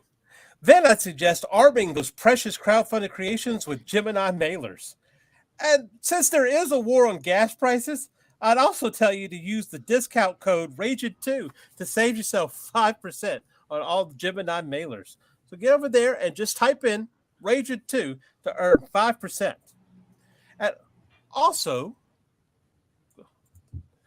we love questions on Ragin 2, any type of questions. Again, there's no such thing as a dumb question. Of course, our answers might be, and we always love to hear from you. So get a chance. Send us an email. Who knows? It might be featured on one of our shows, and it might even be part of the discussion. Let's see. Always All right. more than happy to answer questions. Why were not Jeannie and her relatives blue like the blue Jin? So that would make the blue Jin less unique. He wouldn't be. Oh. He would just be the Right. Jin. Also, they saved money on makeup. Paint back then had a lot of lead. So yeah. That's very true, too. Yes. Exactly. they didn't realize it, but it was, saving on health issues as well. So. Yeah, exactly. So, okay. So what do you think would be, as far as creators going forth and creating, if we were to pull something from 60 sitcoms, what would be the best thing to pull from it? Would it be that situation comedy? Would it just be that simplicity? What do you think would be one thing that we could use to inspire us to create? Oh, that's a good question. I think the humor, they weren't really afraid to touch certain bases, even if it was just an innuendo. They weren't afraid. Well, actually, they were afraid because there Well, was. that's why it was a lot of innuendos. Right. Yeah. You couldn't outright say certain things. Well, they had censors. They had Yeah. boards that went through and said Yeah. that joke, you can't say that or whatever. Can't When show they a went belly through button. read-throughs, yeah. You can't They show a made- belly button. That kind of They stuff. made married couples sleep in separate beds. Right. True. Yeah, that's true. Yeah. Like they couldn't like another thing with Lucille Ball is that she was the first woman to actually be shown pregnant on TV. Yeah. Oh yeah. That was a Even big though thing. they tried to hide it, she was like going, no, because she was actually pregnant. And Yeah. they wanted to hide it and they wanted to put sofas in front of her and stuff. And she says, no, we're going to do it. You got to give it up to her anyway for being basically the first showrunner, female Yeah. showrunner too. Yeah. Yeah, pretty much. I mean, there's a lot of shows that wouldn't have existed without her. All the Desilu Studios Yeah. designations all came out of her and Desi. So Mhm. I mean, but He was a just the genius. fact that you couldn't So they even were both show, incredibly smart. Yeah. you couldn't show a pregnant woman Mhm. on TV. Like you just couldn't Right show there. a pregnant Just woman, crazy. period. Because you weren't supposed to Yeah. explain where kids came from back then. Right. And I on liked it TV. when people kissed back then because it was just lips on lips. It wasn't like where It was a little Yeah. full you on see tongue. kids today where they're like you see dry saliva humping. and crap. Yeah. Like, Which for Lucy though, they were married though in real Yeah. life, so it kind of really, Still, yeah. That's how Desi was able to get the part. Is they Oh, really? insisted that he played Lucy, yeah, Desi just on the guy on for the the role. show, or else Which they is- would have never let a Cuban guy with that thick of an accent. that's be a true. husband on Because the he show. only got his Very job true. because he was He had to sleeping fight with for the that role. creator. Yeah, exactly. It still That's happens true, today. though. Look at Rob Zombie and Sherry Moon.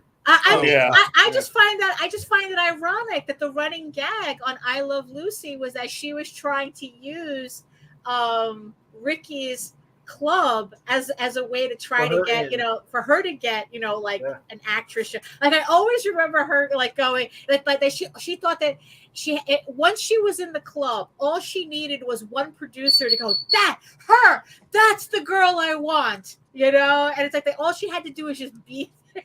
It's like, no, I think being an actress requires a little bit more than that, Lucy. Yeah, I think it's funny that a successful club owner and his wife, the only friends they ever have is an old couple. this is the old couple friend. Right. It's the only ones they could trust. Yeah. Huh. It was a small building, It's very small. But okay, but was it I can't remember their names, but the old couple they were on the Fred TV Nethel. show. And, Fred Nethel. Fred Nethel. Ethel. Right. Again, But they were- another real life actor couple that hated each other. Yeah. Oh, really? Yeah. So did it work well on TV? Yeah, they That bicker and seemed to argue. be a theme. That Yeah, they seemed had to be a nothing theme nice with to a say lot of about those one another. shows. Yeah. Well, plus they were always at odds in their comedy. They Oh, yeah. hated each other openly. Right. I think that's why it worked so Yeah. well because you didn't realize it at the time. Well, they were all both of them were well trained, longtime Thespians. actors anyway. So yeah, when it came to hitting a mark and saying a line, they knew how to do it. Like their professionalism overcame Yeah. their baggage. So you mentioned Mary Tyler Moore on the Dick Van Dyke Show. Was that? And I might be wrong. Is that the first time that we've seen something? Because with Dick Van Dyke, he was a writer of a show, and so you Yeah. basically saw the writers' room. Is that the Mhm. first time we saw that? Because we've seen that in several different comedies since. 30 Rock, Seinfeld, in fact, started with the idea of him gathering his material for his stand-up. Yeah. Is Dick Van Dyke the first one to kind of Right. feature that behind the scenes? Pretty much. And Dick Van Dyke come Yeah. in at the last minute almost because Carl Reiner originally pitched that show as him in the lead. Carl Reiner, really? Yeah, because it's based on his life. It's based on his Carl life. Van Dyke didn't sound as good. Back when he was no, they were able to get Dick Van Dyke because he came off of a bunch of movies at that point, and they were real happy that it's the Dick Van Dyke Show. They're Oh yeah, yeah. they were real happy to have him, but plus he's again consummate actor as well. It But wasn't Carl one that- Reiner was coming off of Your Show of Shows. He was a background writer along with what's his name, Mel Brooks. Mel Brooks, yeah. Mel Brooks and a Okay. number Sid Yeah. Caesar worked on that, was the lead on that show actually. It's Caesar and Imogene Coca. Wasn't the main reason why Carl Reiner wasn't cast because he was Jewish or something? Well, isn't it ironic? But isn't it ironic that all of these a lot of these sitcoms, especially when we go into like the 70s, like a lot of these shows that kids today like talk about like being all offensive and shit. It's like, yeah, they were all written by Jews who were collaborating with Black comedians. Oh Yeah. yeah. It's like a lot of those- a lot of black comedy out of those clubs. right, and it's like, yeah, so Sammy Davis. these are the I- ones that are offensive. I don't Yeah, think right. I don't think it Yeah, was the right. fact that I don't think it was the fact that he was Jewish as much of he didn't look good in a toupee. And that Yeah. became a running gag on the show. Yeah. He was just too Yeah. old to take that kind of a lead. Plus, once Dick Van Dyke became available, it was a no-brainer. But yeah, I And mean, also- Dick Van Dyke. He was could, the pratfalls, the pratfalls kind of like a thing too, Again, another or like he standover used to from not. slapstick Yeah. comedy from vaudeville. right? You know, Yeah. him tripping over that couch is iconic. Right. Oh, that- yeah, and the stool, yeah. The stool, yeah. But of course, you'd have to watch it to see if he was going to trip over it or if he would Yeah. sidestep it. Yeah. You never knew what was going to happen. Sometimes he stopped, walk around it. Sometimes he just missed it entirely. So yeah, so and just I trip over wouldn't think it. that Carl Reiner would want to put Could himself be able to pull through that off. Yeah. No. And here's a little. Actually, Lucy did have that moment where they wanted to hire her over Ricky, so they had to put that in there. That was towards the end, I'm sure, something like that.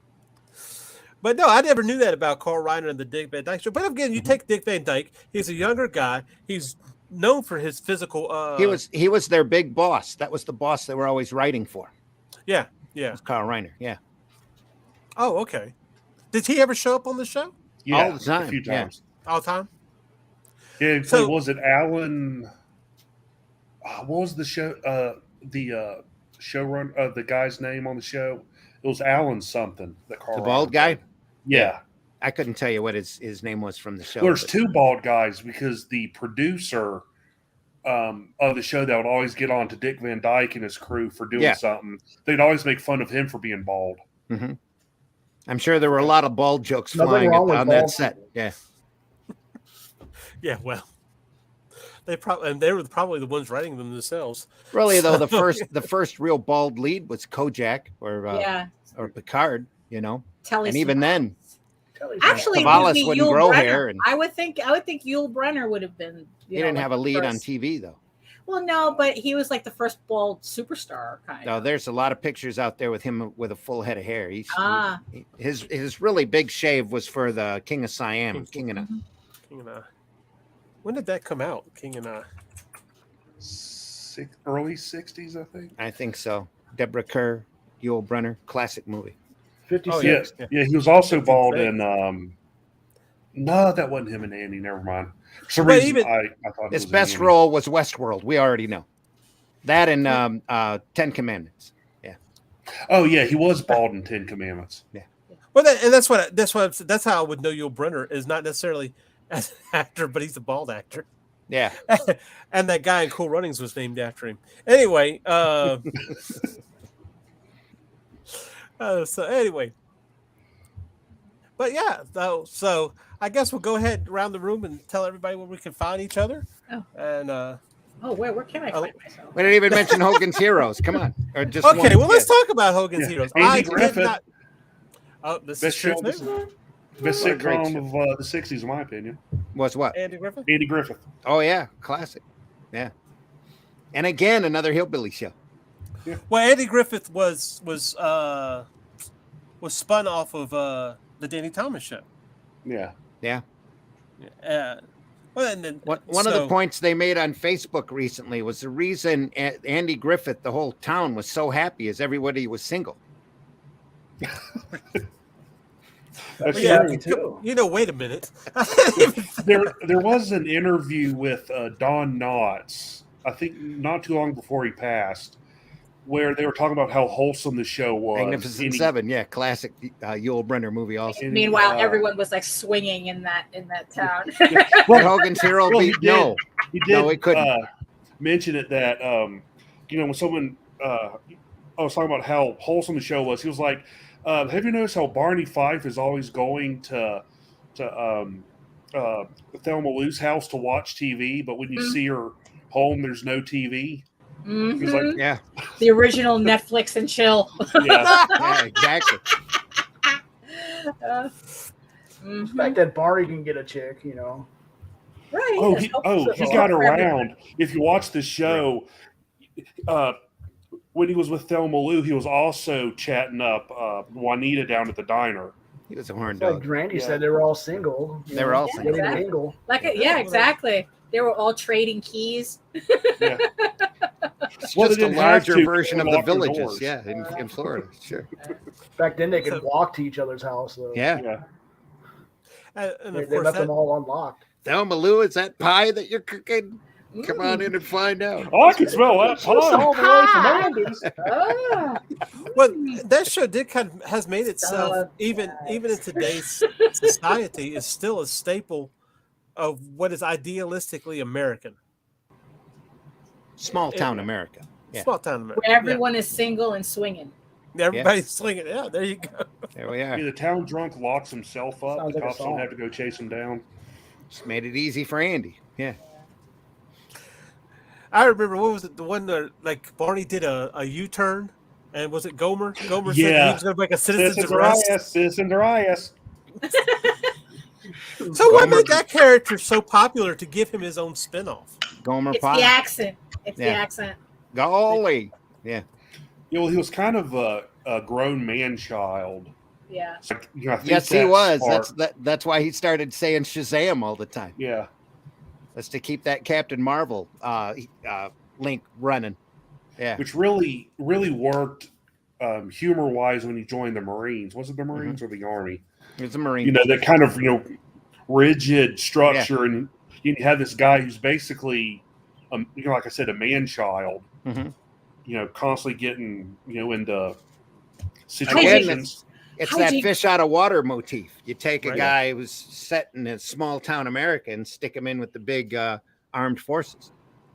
See how he does. But there were a lot of shows and comics back then that were like that. Sad Sack, Beetle Bailey, that kind of thing. So McHale's Navy, there's another good example. Absolutely. And those kind of, I think that kind of spins off of the Phil Silver show, huh? Yes. Sergeant Bilko and Well, all that. Phil was in it. Yeah. Good That was a stuff. movie originally, and then they turned it into a sitcom. Mhm. Yeah, he never went. Never did. No. They skirted that problem. That would have made it too political at the time because Vietnam was such a hot button topic. That was probably one of the reasons why the show didn't last as much longer than it did. Well, I know that there are some rumors about him behind the scenes that really kind of hurt his career in the long run. And he openly came out towards the end of his life, though, right?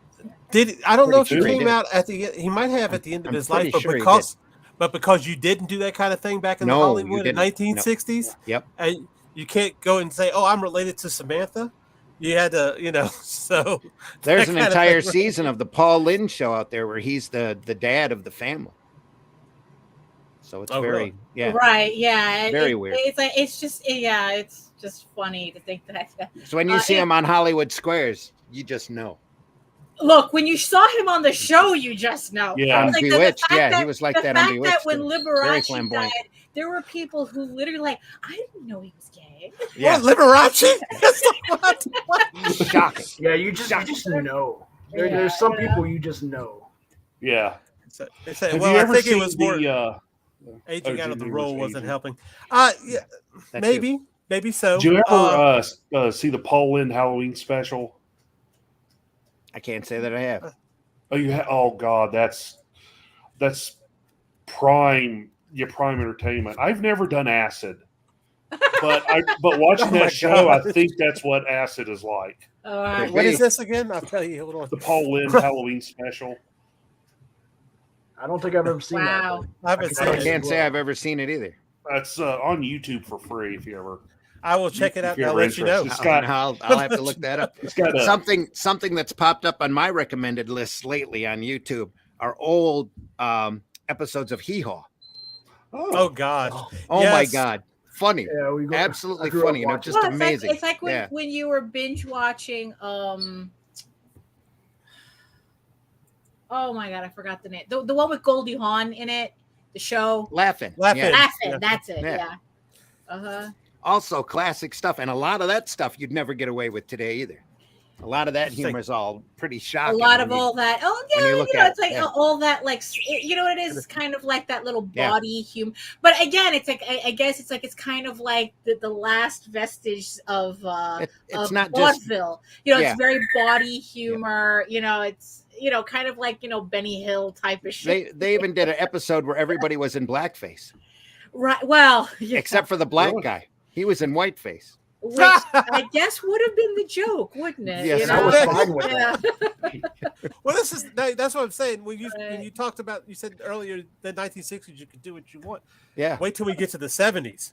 Because in the 70s, yeah. now you're dealing with Sanford and Son. Now you're dealing with All in the Family. Now you're dealing Right. with the Jeffersons. Yeah, Now you're starting getting to into more really start socially to- relevant comedy too. Right. Yeah. Yeah. Yeah. Exactly. I mean, it's like, yeah, that was a lot. Again, it's like that's where it's like collaboration with Black comedians really came to a head. Absolutely. And it's like and it was really showing up in a lot of the shows. That Who'da again, thought- that who'da now thought Red- everyone says, "Oh, that's problematic," and it's Right, like, right. oh, it's kind of funny. But it was Who would have doing thought that. Red Fox could carry a sitcom Right. Oh, yeah, gosh. exactly. on They national weren't even television? sure. Yeah. They weren't Yeah. even sure you could do it. Yeah. Yeah. Well, and that's the thing is it was a response. Again, like I said, it's 1960s civil rights movements, the abolishment of Jim Crow laws, and now things are starting to come open, and now we're dealing with stuff openly instead of Right. hiding it or hiding behind our Yeah, you prejudices. dealt with And it's real like, the thing is, thematic like, issues. and Sanford and Son, like the foundation of the theme is the Watts riots. Yeah. You know, I mean, it's like, Everything was real, but they made it funny. So yeah, you could relate to it a little bit better. It's like Hogan's Heroes. Yeah. Speaking of Hogan's Heroes, okay, I have never It's watched an funnier than episode of war. Hogan's Heroes. Oh my God. You've Really? never? Now, It's as all- far it's- as I know, it's They still basically play that based on off the TV. it's basically based off of The Great Escape. Am I wrong? Pretty much, yeah. Okay. Or not? No, I you're have not watched The wrong. Great- Pretty much. Okay. are you wrong? Yes, I- you are yes. very wrong. You're You're very I very understood what he meant. I understood what he meant. But again, with that show, you're dealing with so many stereotypes. You'd never see that out today, let alone the political correctness that the humor entailed. I mean, the Nazis were idiots. They were Nazis. Yeah. They were, Well, the fact that they were, but Nazis. they were definitely You can make fun of everybody was Nazis poked fun today. at except for Hogan. Hogan was the only one that was totally and always in charge, and he was the American. You know, the rest Yeah. of the cast on that show was supposed to be international, well, pretty close to international. They had a black guy on It's there safe from to say you can make fun of Nazis the today. South. Yeah, you could, but not like that. No, No. you never see a dumb German guard going Couldn't around. I call know it nothing. sauerkraut. I know nothing. You know, See, when I think about it, and I don't. One show that I remember watching when you had the dumb Germans or the dumb Nazis was Hello Hello, which was a BBC program. Mhm. You know, so that's what I think about when I think of Hogan's Heroes. I've never watched it, so I kind of figured it was those type of dumb Germans. do you have Me TV where you're at? Yeah. Just need to sit and watch that for a couple of days. I You'll got see it. YouTube. I'm sure I can find it on YouTube. The only thing I could not find on Probably the YouTube. opening. Yeah, the only thing I could not find on YouTube was the Munsters, and considering the fact that the Munsters is so huge Mhm. and it still carries on, is under copyright. So Yeah, they might have gone through and copyright struck a lot of that stuff. So Yeah. pulled Also, it with the movie coming out, it's like they probably pulled everything. You know. and another great '60s situation comedy we haven't mentioned, or at least mentioned much, is F Troop. Yeah. Amazing show. Never see it done today. Never. But the just only great, thing I great can stuff. tell you about F Troop is Apparently, you Ken can Berry watch the Monsters on Peacock. on Monsters? Peacock. Yeah. And they probably Apparently, yeah. lifted. That's probably why you can't find it on YouTube. They're probably right. Yep. They went Well, through you and know- copyright struck everything. Pulled it off. Well, you know, there was going to be a series that had Jerry O'Connell of the Sliders, or Oh, I've or, seen. Oh God. or if you don't know him, he was the fat kid in Stand By Me, Mhm. and He was- they were he going to was do fluffy. a Monsters reboot. They've been trying to do Monsters reboot for years and years Sure. and years. Yeah. And it was called Mockingbird Lane. And I think Have you it's seen just- it? That Uh-uh. might actually Is be it out on there? YouTube. They only did a pilot, and they released the pilot a few years ago. It's bad. Yeah. Is it They really? they instead of making a comedy out of it, they try to make a family drama. Oh, Jesus. Out of I it. hate it when they do that. Everyone's in Make- therapy. Yeah, well, and like, Wasn't on Yeah, Disney like- Plus. and none of them look like monsters. They all look like human beings. Like Then what's the Jerry point? O'Connell only has like stitches when he takes his shirt off, but but if he's wearing clothes, he looks just like a regular guy. And it's It's a great way to kill a concept. yeah. Yeah. I mean, whoever came up with that idea is an idiot. Well, because like why that's I what didn't get happens past when the you have pilot. a budget Yeah. of zero and True. non-commitment. Oh yeah. Yeah. Well, there's a rumor that goes around the guy that created. Let me see if I can find it because I found it earlier.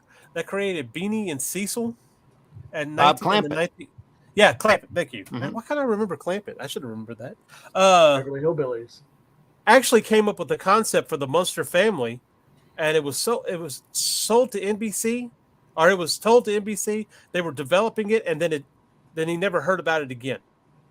And then a few years later, a couple other people surfaced with it, and that's how it kind of came out. But it basically, That's very likely. and if that's true, then that's close to the universal monsters that you see, or what their monsters are really based off of. Well, there wouldn't have been a Munsters if there hadn't been an Addams family. Right. Yeah. Well, that's the problem. Is if I'm not mistaken, they were both released the same year. Yes, they were. But Yeah, Charles Addams cartoons had been out for years before that. In the New Yorker. Yeah. And Since the 20s, right? The 20s or 30s? Was that when they started? I believe it's the 30s. Yeah. Hugh It was Hefner, he said 1938. that one of his regrets was not being able to get Charles Addams for Playboy I'm sure. Yeah. because Charles Addams had an exclusive deal with the New Yorker. Oh, really? Well, once you're in the New Yorker, you're pretty much in the New Yorker. Yeah, exactly. So once they take you in, you're in. Mhm. So I had a buddy who's a single panel cartoonist, and he said that the New Yorker was one of the few magazines he was never in because he wasn't from there. Mm. And that was a big reason for him not getting in. In fact, that's what I thought. The Addams Family premiered only 6 days before Munsters did. Yeah, well, they probably started production close to the same time or thereabouts, but the Charles Addams, that somebody in Variety probably said we're doing a show off of the Charles Addams cartoons, and somebody dug up the Bob Clampett That's a possibility, treatment yeah. and just ran with it with Universal or whoever. I mean, that's pretty common. It's like when something, Very I guess common. when a studio is about to release something that they think is going to be popular, that other studios rush to get out copycats Yeah. at the same time. So that's Just look at DreamWorks and Disney. right, exactly. They're always, sniping each other. Remember The X-Men and Doom Patrol. right? Yeah, Remember yeah. when everybody was releasing like Meteor movies? Yeah. Yeah. That too. Deep Impact. Yeah. Rock and roll biographies. Hey, Yeah. yeah. There is a thing. Everything I runs in remember, waves. I can't remember. I was looking at don't ask me what it was. Guidelines for submission, and one of the things that they had said is sometimes everybody there. Yeah. Everything kind of Are you went grinding? quiet on me. Oh, no, I'm here. No, there it is. Okay. Okay. But one of the things they said was, don't be surprised if your submission isn't accepted, because sometimes we'll get a whole bunch of ideas at the same time that are all like each other. Oh yeah. And nobody's coming off of anything else. Mhm. But and I think what we're dealing with is also you're looking at 1964, which is the last year the Twilight Zone also was airing. So you had that creep factor coming in there, and that Halloween feel, as it were, that might have contributed to these shows being made that way. Well, the basic rule is whenever you come up with an idea, there's 5 other people that have come up with the exact same idea at the exact same time, and everything depends on how you bring that idea to market. Yeah. I mean, Joseph Campbell wrote about that as like the collective consciousness, collective creative consciousness. I guess being creative, you're kind of tuned in to a certain frequency. Well, yeah, exactly. That's Sometimes, kind yeah. of what it is. It's like we have a shared mythology, and what it is that our creativity is comes from the same well. I think that's why the big two are pretty stale these days, is because they're rehashing the same old things. All the writers are writing what they grew up with. Right. There's a lot of reason why the well, big two that is too. stale Yeah, also. So, yeah, exactly. Yeah. It doesn't have much at all to do with creativity, believe me. It has more to do with studio interference and and- Non-creativity is more like yeah, it. exactly. But I kind of want to address this comment Patrick put on there. But Addams Family only lasted 2 years and died, so the Munsters, for whatever reason, had more staying power. Mhm. The studio was committed to it more. Yes. Well, you're also looking at too. Also, it's again the fish out of water. Even though you had the Addams family, they still looked human. Yeah, you had Cousin It and you had Uncle Fester, who was about, but they still looked human. But then when you looked at Thing, Thing, you know, at that time in a box, Thing in a box. But at that time, what you have now, just like in the in that clip earlier, where you had Herman Munster go into the doctor, and they didn't realize that they were out of place. They never, they never. In fact, what was her name? Marilyn. Yeah, that she was the ugly one. She was the ugly one. They always felt sorry for Marilyn. What always got me is they tell that to her face. Yeah. And they're like, "Oh, Marilyn, if you weren't so ugly," and it's like, "My God." Yeah, they were so cruel. Like give it all sorts of people. There's a lot of factors that figure into that. A lot of it comes down to studio loyalty too. So that CBS might have just needed that slot open. I don't know what the ratings were for either shows. Addams Family might have been a bomb for all I know when it was first out. Right. I just know now you turn on Pluto, there's an entire channel to the Addams Family. There's not a channel to the Munsters. So that's because somebody bought it. That's why. That's pretty much probably what it is. Yeah, easier to get a hold of. Yeah. Now the real question: Addams Family in a heartbeat. Yeah. Which Addams Family are we talking about? Because the Addams Family would straight up kill the Munsters. Yeah, the Munsters are too nice. Yeah, that's true. In a fight, I would put my money on the Addams Family. It would come down between Grandpa and Uncle Fester. Yeah, and Uncle Fester. My money's on Uncle Fester. Yeah. Can Grandpa light a light bulb with his mouth? I don't think so. He can light. Fester can light too. You know what? Wednesday and Pugsley make a blink. Scream Eddie, just gone. Yeah. Oh yeah, I don't care if he turns into a wolf. Pugsley would eat Eddie. Yeah, probably. I don't actually think that Grandpa Munster is a vampire because you never see him drink blood, but you always see him doing mad experiments. So he's actually a mad scientist. As a hobby, probably, yeah. They just want to show him drinking blood on the air. That wouldn't go over very well. Oh, they could have hinted at it. If it had Technicolor, you would have seen him with a bright red glass. Yeah, but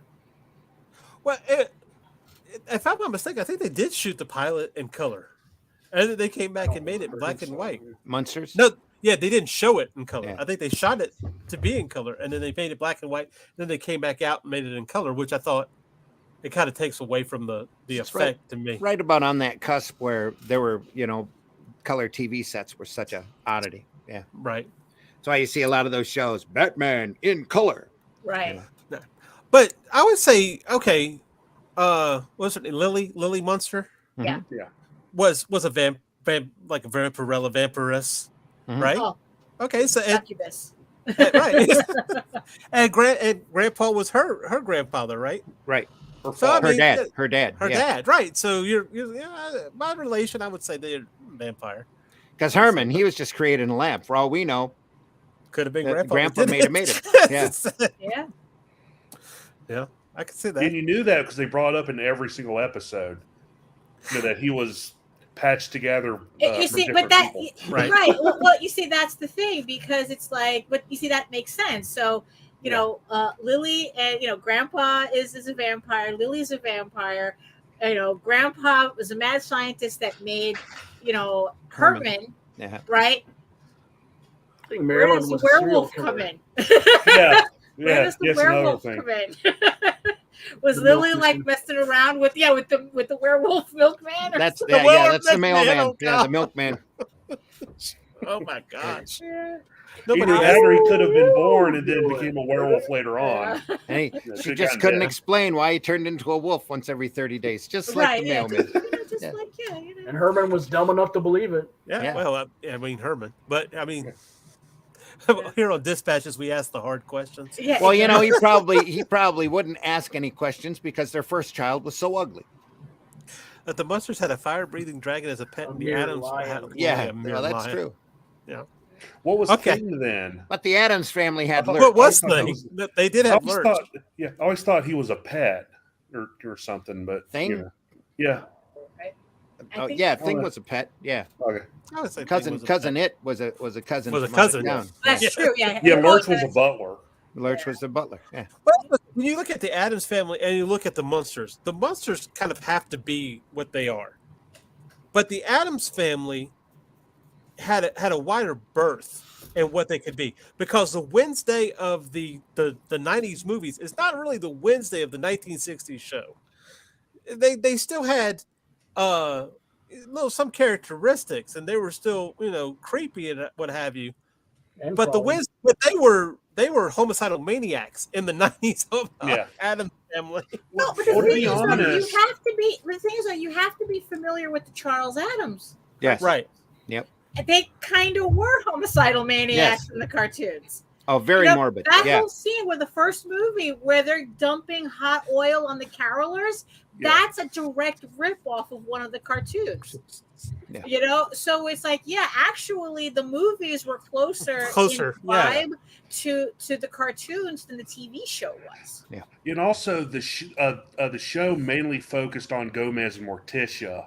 Right. Like, the kids were primarily side characters. Right. And how different from today's sitcoms, because Gomez and Morticia were madly in love with one another. Yeah. And they could tolerate each other completely. They were like into their life, Like really, think about it. Like they were supposed to be the weird family. Mm-hmm. And so they were supposed to be the opposite of everything the perfect family of the time was. And it was kind of strange that the fact that they love each other is considered the weird part. That Gomez was constantly after Morticia. Yeah. All the time. That's French. Well, they even admitted having sex also, because they would drop puns and innuendos. Sure. about Absolutely. Yeah.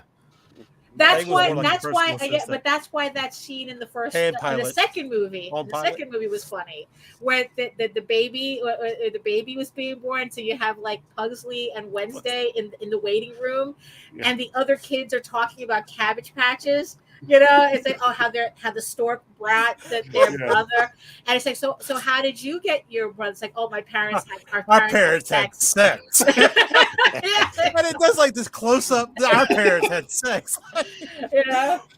But that's one thing about those movies, and I wish we would have gotten a third one. And I think if Raul Julia didn't die, we might have. Right. But those one thing about was those matter of fact jokes. Yeah. Like the first one when she's like the Girl Scout comes up and like. Are those real lemonade? Is that real deadpan lemonade? humor? No, that's deadpan humor. The Girl Scout cookies. Like, are they made with real Are there any Girl Scouts in there? Yeah. It's like Still ask that question. My father ran that joke into the ground. I swear to God, really, it became the ultimate dad joke. Like we were at a rib place. We were at a rib place, and the waiter was like, it's like you get to, it's like, we have baby back ribs, and my father just looked him dead in the eyes, like, can I choose the baby? Old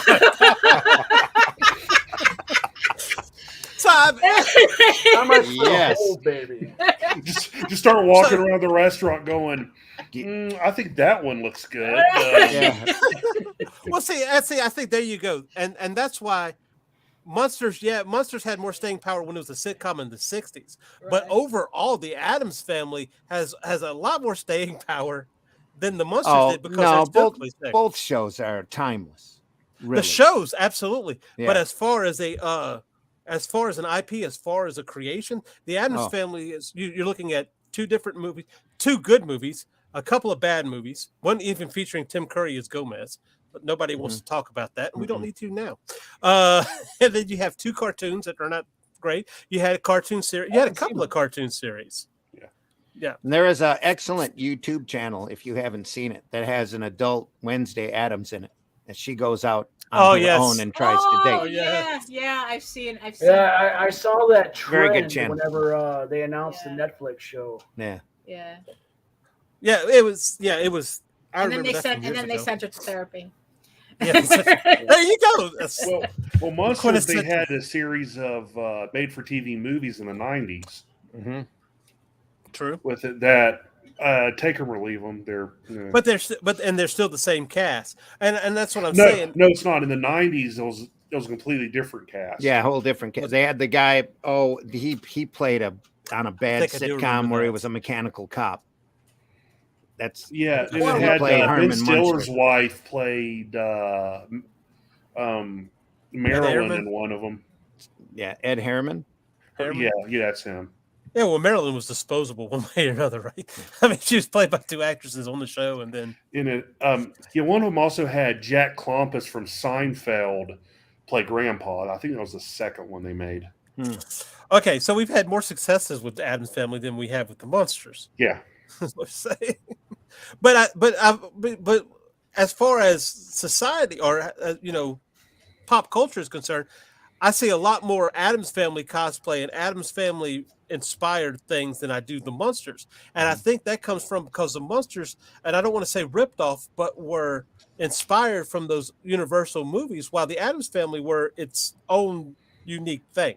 Well, and also I think that a lot of people still like they grew up with the movies, so that's is what they remember. That's it's true. like Plus, it's easier to cosplay Morticia and Wednesday than it is Marilyn and This is true. I mean, Yeah. Christina Mama Munster Ricci's, with Christina them being Ricci's recognizable. Wednesday, I think, just resonates with all the goth kids. yeah, and also you have to think about it's kind of hard to cosplay the monsters because Yes. everyone will think that you're just cosplaying the Universal Frankenstein, Right? Exactly. And, Yeah. and stuff. What- So let me ask you this question then. Taking that into consideration when we create an IP or create something, should we really look at that as in, okay, if somebody wanted to cosplay this, because that cosplay is actually kind of a way of marketing your characters, your books, your what have you.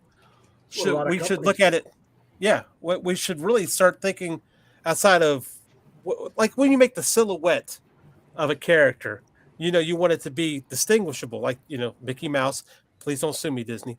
Mickey Mouse, and so on. So, while the Monsters was able to hold that, but like you said, you can't cosplay. You couldn't be. Well, it's like I think that the issue is that it's like everything under the sun has been done a billion times, and what makes it unique is how you do it. But the thing is, though, to even think about like how people would cosplay it, it's kind of like thinking about, would Netflix be able to make this? And I think that it's a very limiting way of thinking about a creative endeavor. And honestly, I think we've seen too many people think that way, especially in comics, where this is a medium where we can do whatever we want, and people are putting literal blinders on to make it more marketable to low budget studios. Amen. So it's like I don't think that that's something that really should ever be a consideration. Create the thing that you want, regardless of what technology is at the moment around you. I mean, it's like, look, you want to make your own version of Frankenstein, you want to make your own version of a vampire chick or a goth chick, go right ahead. It's like, if people are always going to associate it to something that they know already, but it's what you bring to the table is what makes that version unique. But yeah, don't go by, it's like, could I cosplay this? Could somebody? It's like, that's irrelevant. You're not making your book for cosplayers. You're not making your book for Netflix. You're making your book because this is a story you want to tell with characters that you want to make. So I think that's what, in the end, that should be the takeaway of it. That's that we should learn from this. Yeah. I think that works in the indie scene more than it does in a more bigger budget marketing. Oh yeah, scene. Absolutely. Because like Blizzard, that's how they market their video games. They hire cosplayers. Yeah. Dresses these characters. Yeah. That's how they market it. Yeah. There's a woman that I used to watch, Kamui cosplay, where this woman is just making, like, she's taking these elaborate designs and creating all this crazy armor. But the thing is, though, but the thing is, though, is that this studio is they're still creating the crazy armor. They're not going, well, this will be difficult for somebody to cosplay. It kind of takes away from the cosplayer. You know, it's like, I mean, it's a very challenging design, that's for sure. You have to be a very advanced level cosplayer to even begin to make these the you know.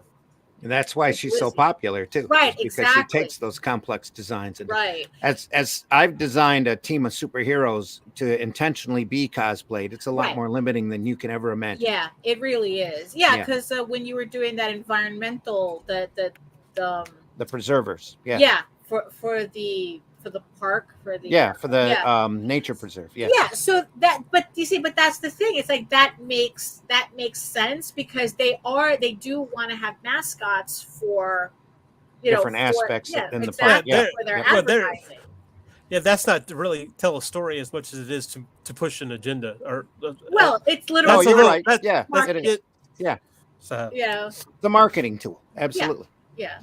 I mean, but yes, it's like marketing. When you're talking about marketing, you are pushing an agenda, you know, and it's like visit the park. In this case, it's visit the park and, you know, hang out with your family there. And, you know, for us, it's, you know, marketing is, yes, you want to buy our books. You know, it's like there's always with marketing, there's always an agenda. It's not necessarily. That's why He-Man came about, Transformers. Exactly. You know? Their agenda was to sell toys. Yep. Yeah. It was that simple, you know. It's like, you know, people who try to ascribe something else to those characters. It's like, no, they were created specifically to make toys. That's the agenda, you know. It's, but yeah, don't market. Yeah, exactly. Don't market your stuff based on cosplayers. Don't do that. No. Or Netflix deals. Anyway. Yes, exactly. Well. Well, my point being, though, and then I'm kind of focused on cosplay. What I'm saying is, when you do create a character, though, how far away do you want to be from it being recognizable as another character?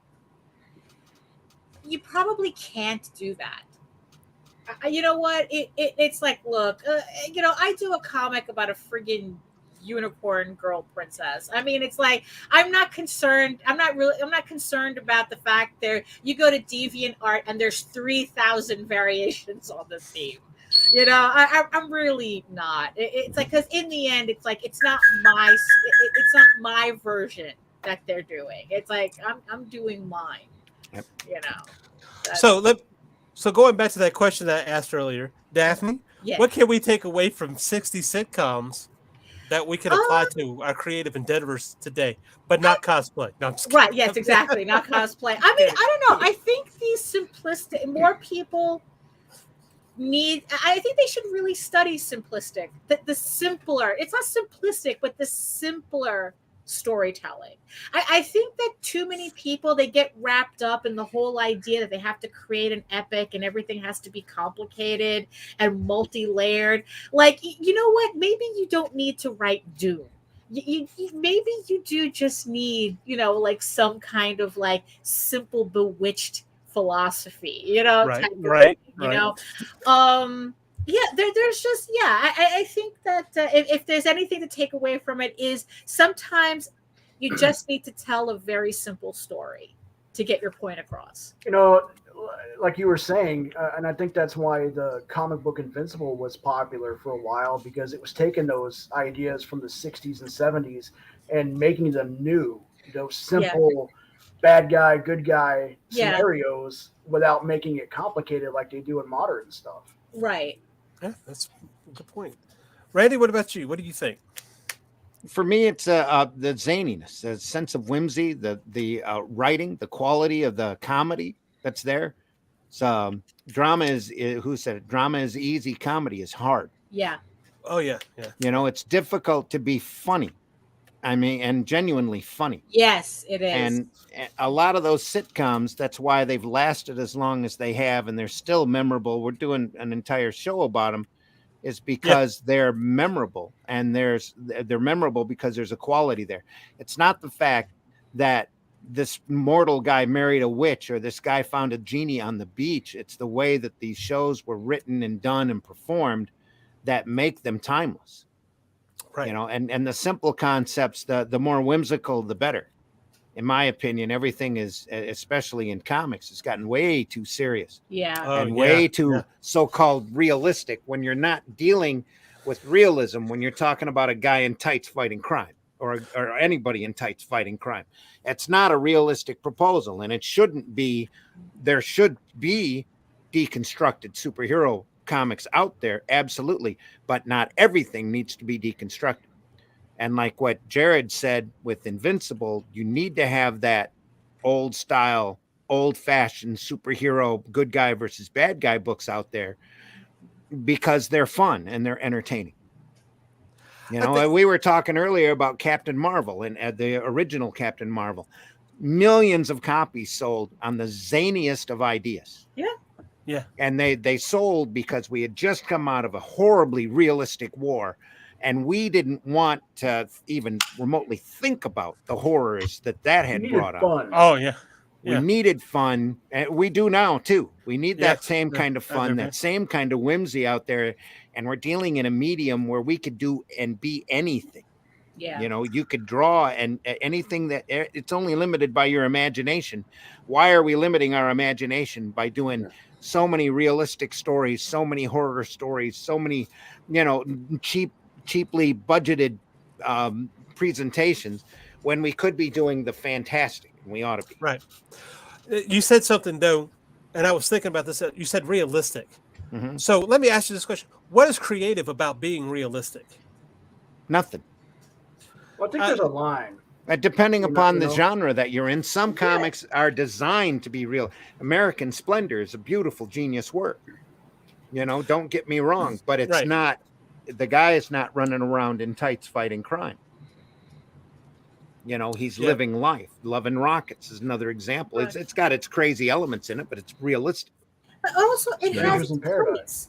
Strangers in Paradise. Right. Those stories have their place. Absolutely. But there needs to be more crazy stuff out there just to stretch the imagination, to question the art form, and to stretch the art form every way possible needs to be out there. That's what makes manga. That's what part of what makes manga so successful is that they're not afraid to go out there and go crazy. Yeah, they have what gets me today, stories for everything. Mm-hmm. Yeah, right. What gets me today is, you know, they don't understand what pushing the envelope is anymore.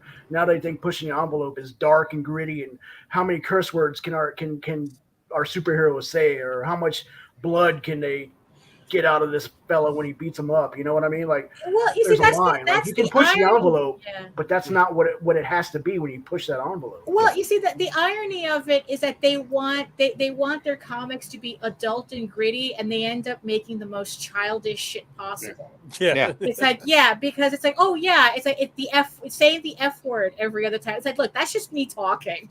Oh, let's show us. That's not, you know, it doesn't mean anything, you know, when show his wang through his underwear. That'll be great. Yeah, it's like it's like put nipples on the costume. He said put nipples what? on the costume. You know, it's like a Beavis and Butthead. Because that's realistic. You know, right? It's like it's a Beavis and Butthead type of realism. Yeah. You know, it's not really. You know, but also the thing too is that I think I'm sorry, I didn't mean to step on you, Daphne. Go ahead. No, that it's like, you know, that realism also. It's like also they're superheroes. Why do you want them to be realistic? Right? Exactly. Yeah, absolutely. You know? I think there would be a huge market out there if DC especially would go through and reprint some of their older libraries. The Dick Sprang, Batmans, the more Weisinger Supermans, the Sugar and Spikes, Fox and Crow, even the Jerry Lewis comic has got a lot of charm and whimsy to it that you're not seeing around today. The very early Captain Marvels, they got the rights to print all of that stuff if they wanted to. And I think a lot of times, especially DC, is scared to do it because they don't want it. They don't want people to realize that what quality stuff was out there at one point in time. You know, some of the stuff stories in the 50s were wild. Yeah. Well, a lot of those Superman stories in the 50s, a lot of the Batman stories in the 50s were written by the guys who were writing Captain Marvel in the 40s. Yeah. And had learned that formula, had learned that sense of whimsy and brought it over to Superman. That's why Superman and Batman got so ridiculous, and Wonder Woman too, as soon as it fell under the Code Authority, because it was easier to be entertaining and be whimsical under that code. And once that code was removed, we've gone in exactly the opposite direction, where everything has to be realistic and everything has to be scientifically explained and Oh, that's why you can't do a decent Poorly. Plastic Man series anymore. You know. Morning, Mike. Hey, morning, Mike, Mike. Jimmy. Mike Jimmy, who does Hug on Animation and Sketchy Saturday. Hey, But okay, Mitch. you see some of these crazy sitcoms, to bring it back to today's topic, some of the crazier sitcoms that have come out lately are the most memorable. Third Rock from the Sun, Raising Hope, yeah. Ed, So, Raising, not Raising, anyway, the other one that the guy from Raising Hope did. My Name is Earl. My Name is Earl. Yeah. Crazier, Scrubs. the better. Scrubs. The crazier, the better, and the longer and the more memorable. It's just nobody wants to understand that. Everybody has to be socially conscious and like Daphne said, be everyone's topical. in therapy. Yeah. Everyone's in therapy. Yeah. yeah. So, Mitch, the therapy thing was good in Sopranos, but Right, only good in exactly. Sopranos. Exactly. Well, Yeah. deconstructing superheroes was great in The Watchmen too, but Watchmen was 1980s. Right. Look, Yeah. the second you start sending Norse gods to therapy, you're done. That's it. It's dead. Nobody goes to therapy anymore. No one is allowed to go to therapy anymore. It's done. It's used. You know. So, Mitch, what do you think we could take from 60 sitcoms? I think most of all the importance of character in a story, because all these sitcoms we've talked about, from Gilligan's Island and My Favorite Martian and Andy Griffith, that the stories are simplistic, like Daphne said. But what makes them good is the writing, and the way the writing makes it good is the character. Mm-hmm. Like everyone knows the types of characters that are in Gilligan's Island, because they're so interesting Archetypes, they're so archetypes within themselves. Mm-hmm. That we really do need to just as a culture bring back character as a storytelling tool. Mm-hmm. Yeah. Amen. You try to make unique characters that stand out, that benefit a story other than like we talked earlier, just having a cosplay thing. Mm-hmm. Right, absolutely. All right. And Jared, you want to answer the question? You kind of touched on it. I thought maybe you had something else you didn't say. I think Daphne, Randy, and Mitch pretty much nailed it on the head. Characterization, zaniness, simple storytelling. You don't have to make things overcomplicated. Right. Just you have the character, you have the archetype, follow through on it. Right. Let's see what this guy can do. He makes hot dogs in New York City at a hot dog stand. What's he gonna do today? Dun, dun, dun. You know what I mean? Like what? Just make it simple. Have a likable character. You're gonna make him straight. Make him be Darren or Major Nelson, and have the the sidekick that's the goofy one. You know what I mean? And then have the pretty girl who the straight guy loves, but he can't because she's an alien from the third world. I don't know. Well, let's look at. No, I think you make a good point. Look at one of the longest surviving cartoons out today in modern times is SpongeBob SquarePants. Mm-hmm. What is that? But the straight man, the zany one, the archetype is the money grubbing one, and all these simple. The gay best friend, yeah, the gay best friend, absolutely. Which one? His name is the gay best friend, though. Patrick Star. Star. Anyway.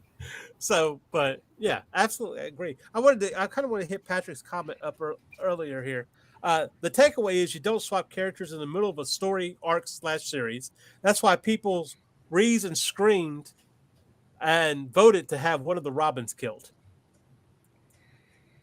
People weren't ready for Jason Todd. That was just the bloodthirstiness of the fans, though. Yeah, hey, call and kill Robin? Cool. Give me that phone number. Yeah, plus the character that was the original internet troll before the internet. Yeah. Amen. Yep. People weren't really ready for Jason Todd. He was a complete 180 from Dick. They just weren't ready for it. That's why people like Tim Drake more, is because he's halfway in the middle. Yeah, it's a good thing they didn't ask to name him. So, Robin Skeety Boat, whatever. Robin McRobin Face. They'll never know who I am under this mask. To the Batcave, Robin McRobin face. Yeah. All right, Daphne, let's try this again. Let Okay. everybody know where we can find you. Oh, well, so if you want to know more about me and my artwork and all that other stuff, you can head on over to my main portfolio site at egoworks.com, EGOWRKS, where you can find links to all of my galleries and social media sites, but I mostly post to Facebook if you're into seeing sketches and current work in progress.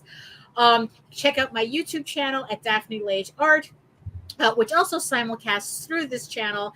And you can also check me out with Nita on Mondays and Fridays on the Ragin 2 network, because this is where all the cool kids hang out. And yeah, you can find me there. And while you're at egoworks.com, you can read the first 5 issues of Ego Raven, Heir the First Unicorn for free in its original black and white format. But if you prefer your fantasy to be more, you can head on over to the link at Tall Tales, TAILSonline.com, and read the first 20 issues of Tall Tales for free. So lots to do. All right. Randy? If you want to catch up with me, you can catch me tomorrow night at 9 p.m. on the Zimcast. Also 9 a.m. on Sundays on Sunday Funnies. Or you can look for me on Facebook. You can try to find me on Twitter, though I'm hardly ever over there because Twitter is a den of hate. Other than that, if you want to read some of my stuff right now over at Amazon, there is War of the Worlds, Infestation. It's a book that I wrote for Caliber Press many moons ago that I'm still very proud of. If you want to go over there and read some of my writing, or you can catch up to me at Arrow Comics 4.0. Look for the link tree and take a look at some of the stuff that we're doing. And there's a lot more stuff on the way. So, yeah, but switching dicks in the middle of Bewitched helped kill the show. That will do it to you. They lasted a few years after they switched dicks. So I just think it's funny that the gay guy's name is Dick. Which one? Oh. But then Too again, soon, it I'm was sorry. Hollywood, and a lot of people were. And they'd have kept the first dick if he didn't have back problems. But hate keeps one warm, they say. So. But hate keeps one's warm. Yeah. Jared, where can we find you, man? You can find me on Facebook, Jared Lockhart 80. You can find me there. Ask me questions. Befriend me if you like. Watch me get banned. For 3 more weeks. Who knows? Yeah, right. Eventually, we'll all be banned for posting something. Yeah, a lot happens on Facebook. Yeah, I had my last Facebook account killed, so I had to create a new one. Mitch, speaking of, tell us where we can find you. You can find me at Linktree /Celtic Cross Studios. You can find my webcomics there over at Tapas and Global Comics. And to kind of recap from earlier, the figurines for the Boger came in. So hold on. Okay. I'm going to put you up. There you go. Oh, yeah. Look at that. Yeah. So I'll be sending those out to the Indiegogo backers starting this week. Awesome. Still haven't gotten the book yet, but it should still be available for September. Under those watching that's backed in on Indiegogo. So Jared's showing off his living room right now. There you go. Hey, look at that! What a great living room. Ooh, nice piano. Yeah. All right. Not real. Of course. The piano or the room? It was a complete accident. I apologize. You don't have to apologize to us. It's Is very that a 60s. library in the background? Ooh, cool. Well, So I put up my curtain so you don't see the crap that's on the other side. So it's a mess. All right. I'm C Michael Lanning. You can find me back here again next week when our topic is going to be villains. So come join us for that, and let's see what makes a villain. What can we take from this week that we can add to next week and just really dig into? Does a sympathetic villain really work, or do we simplistic one? Can we try to find a couple of modern Marvel writers to sit there and make that definition for us? It might be funny. Well, I'll put you on there. I'll put them on there. If you find them, I'll put them on. I ain't gonna go looking for them. No way. Right. So, Jason Aaron's not too bad. Who? dead silence. Jason Aaron's not too bad. Oh yeah.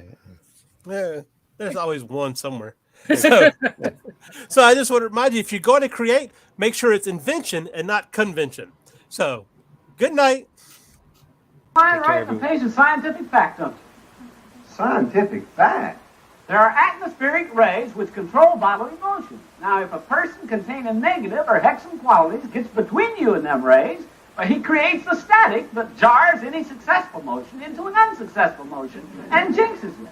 And that is a scientific fact. And that is also the biggest crock of nothing I ever heard.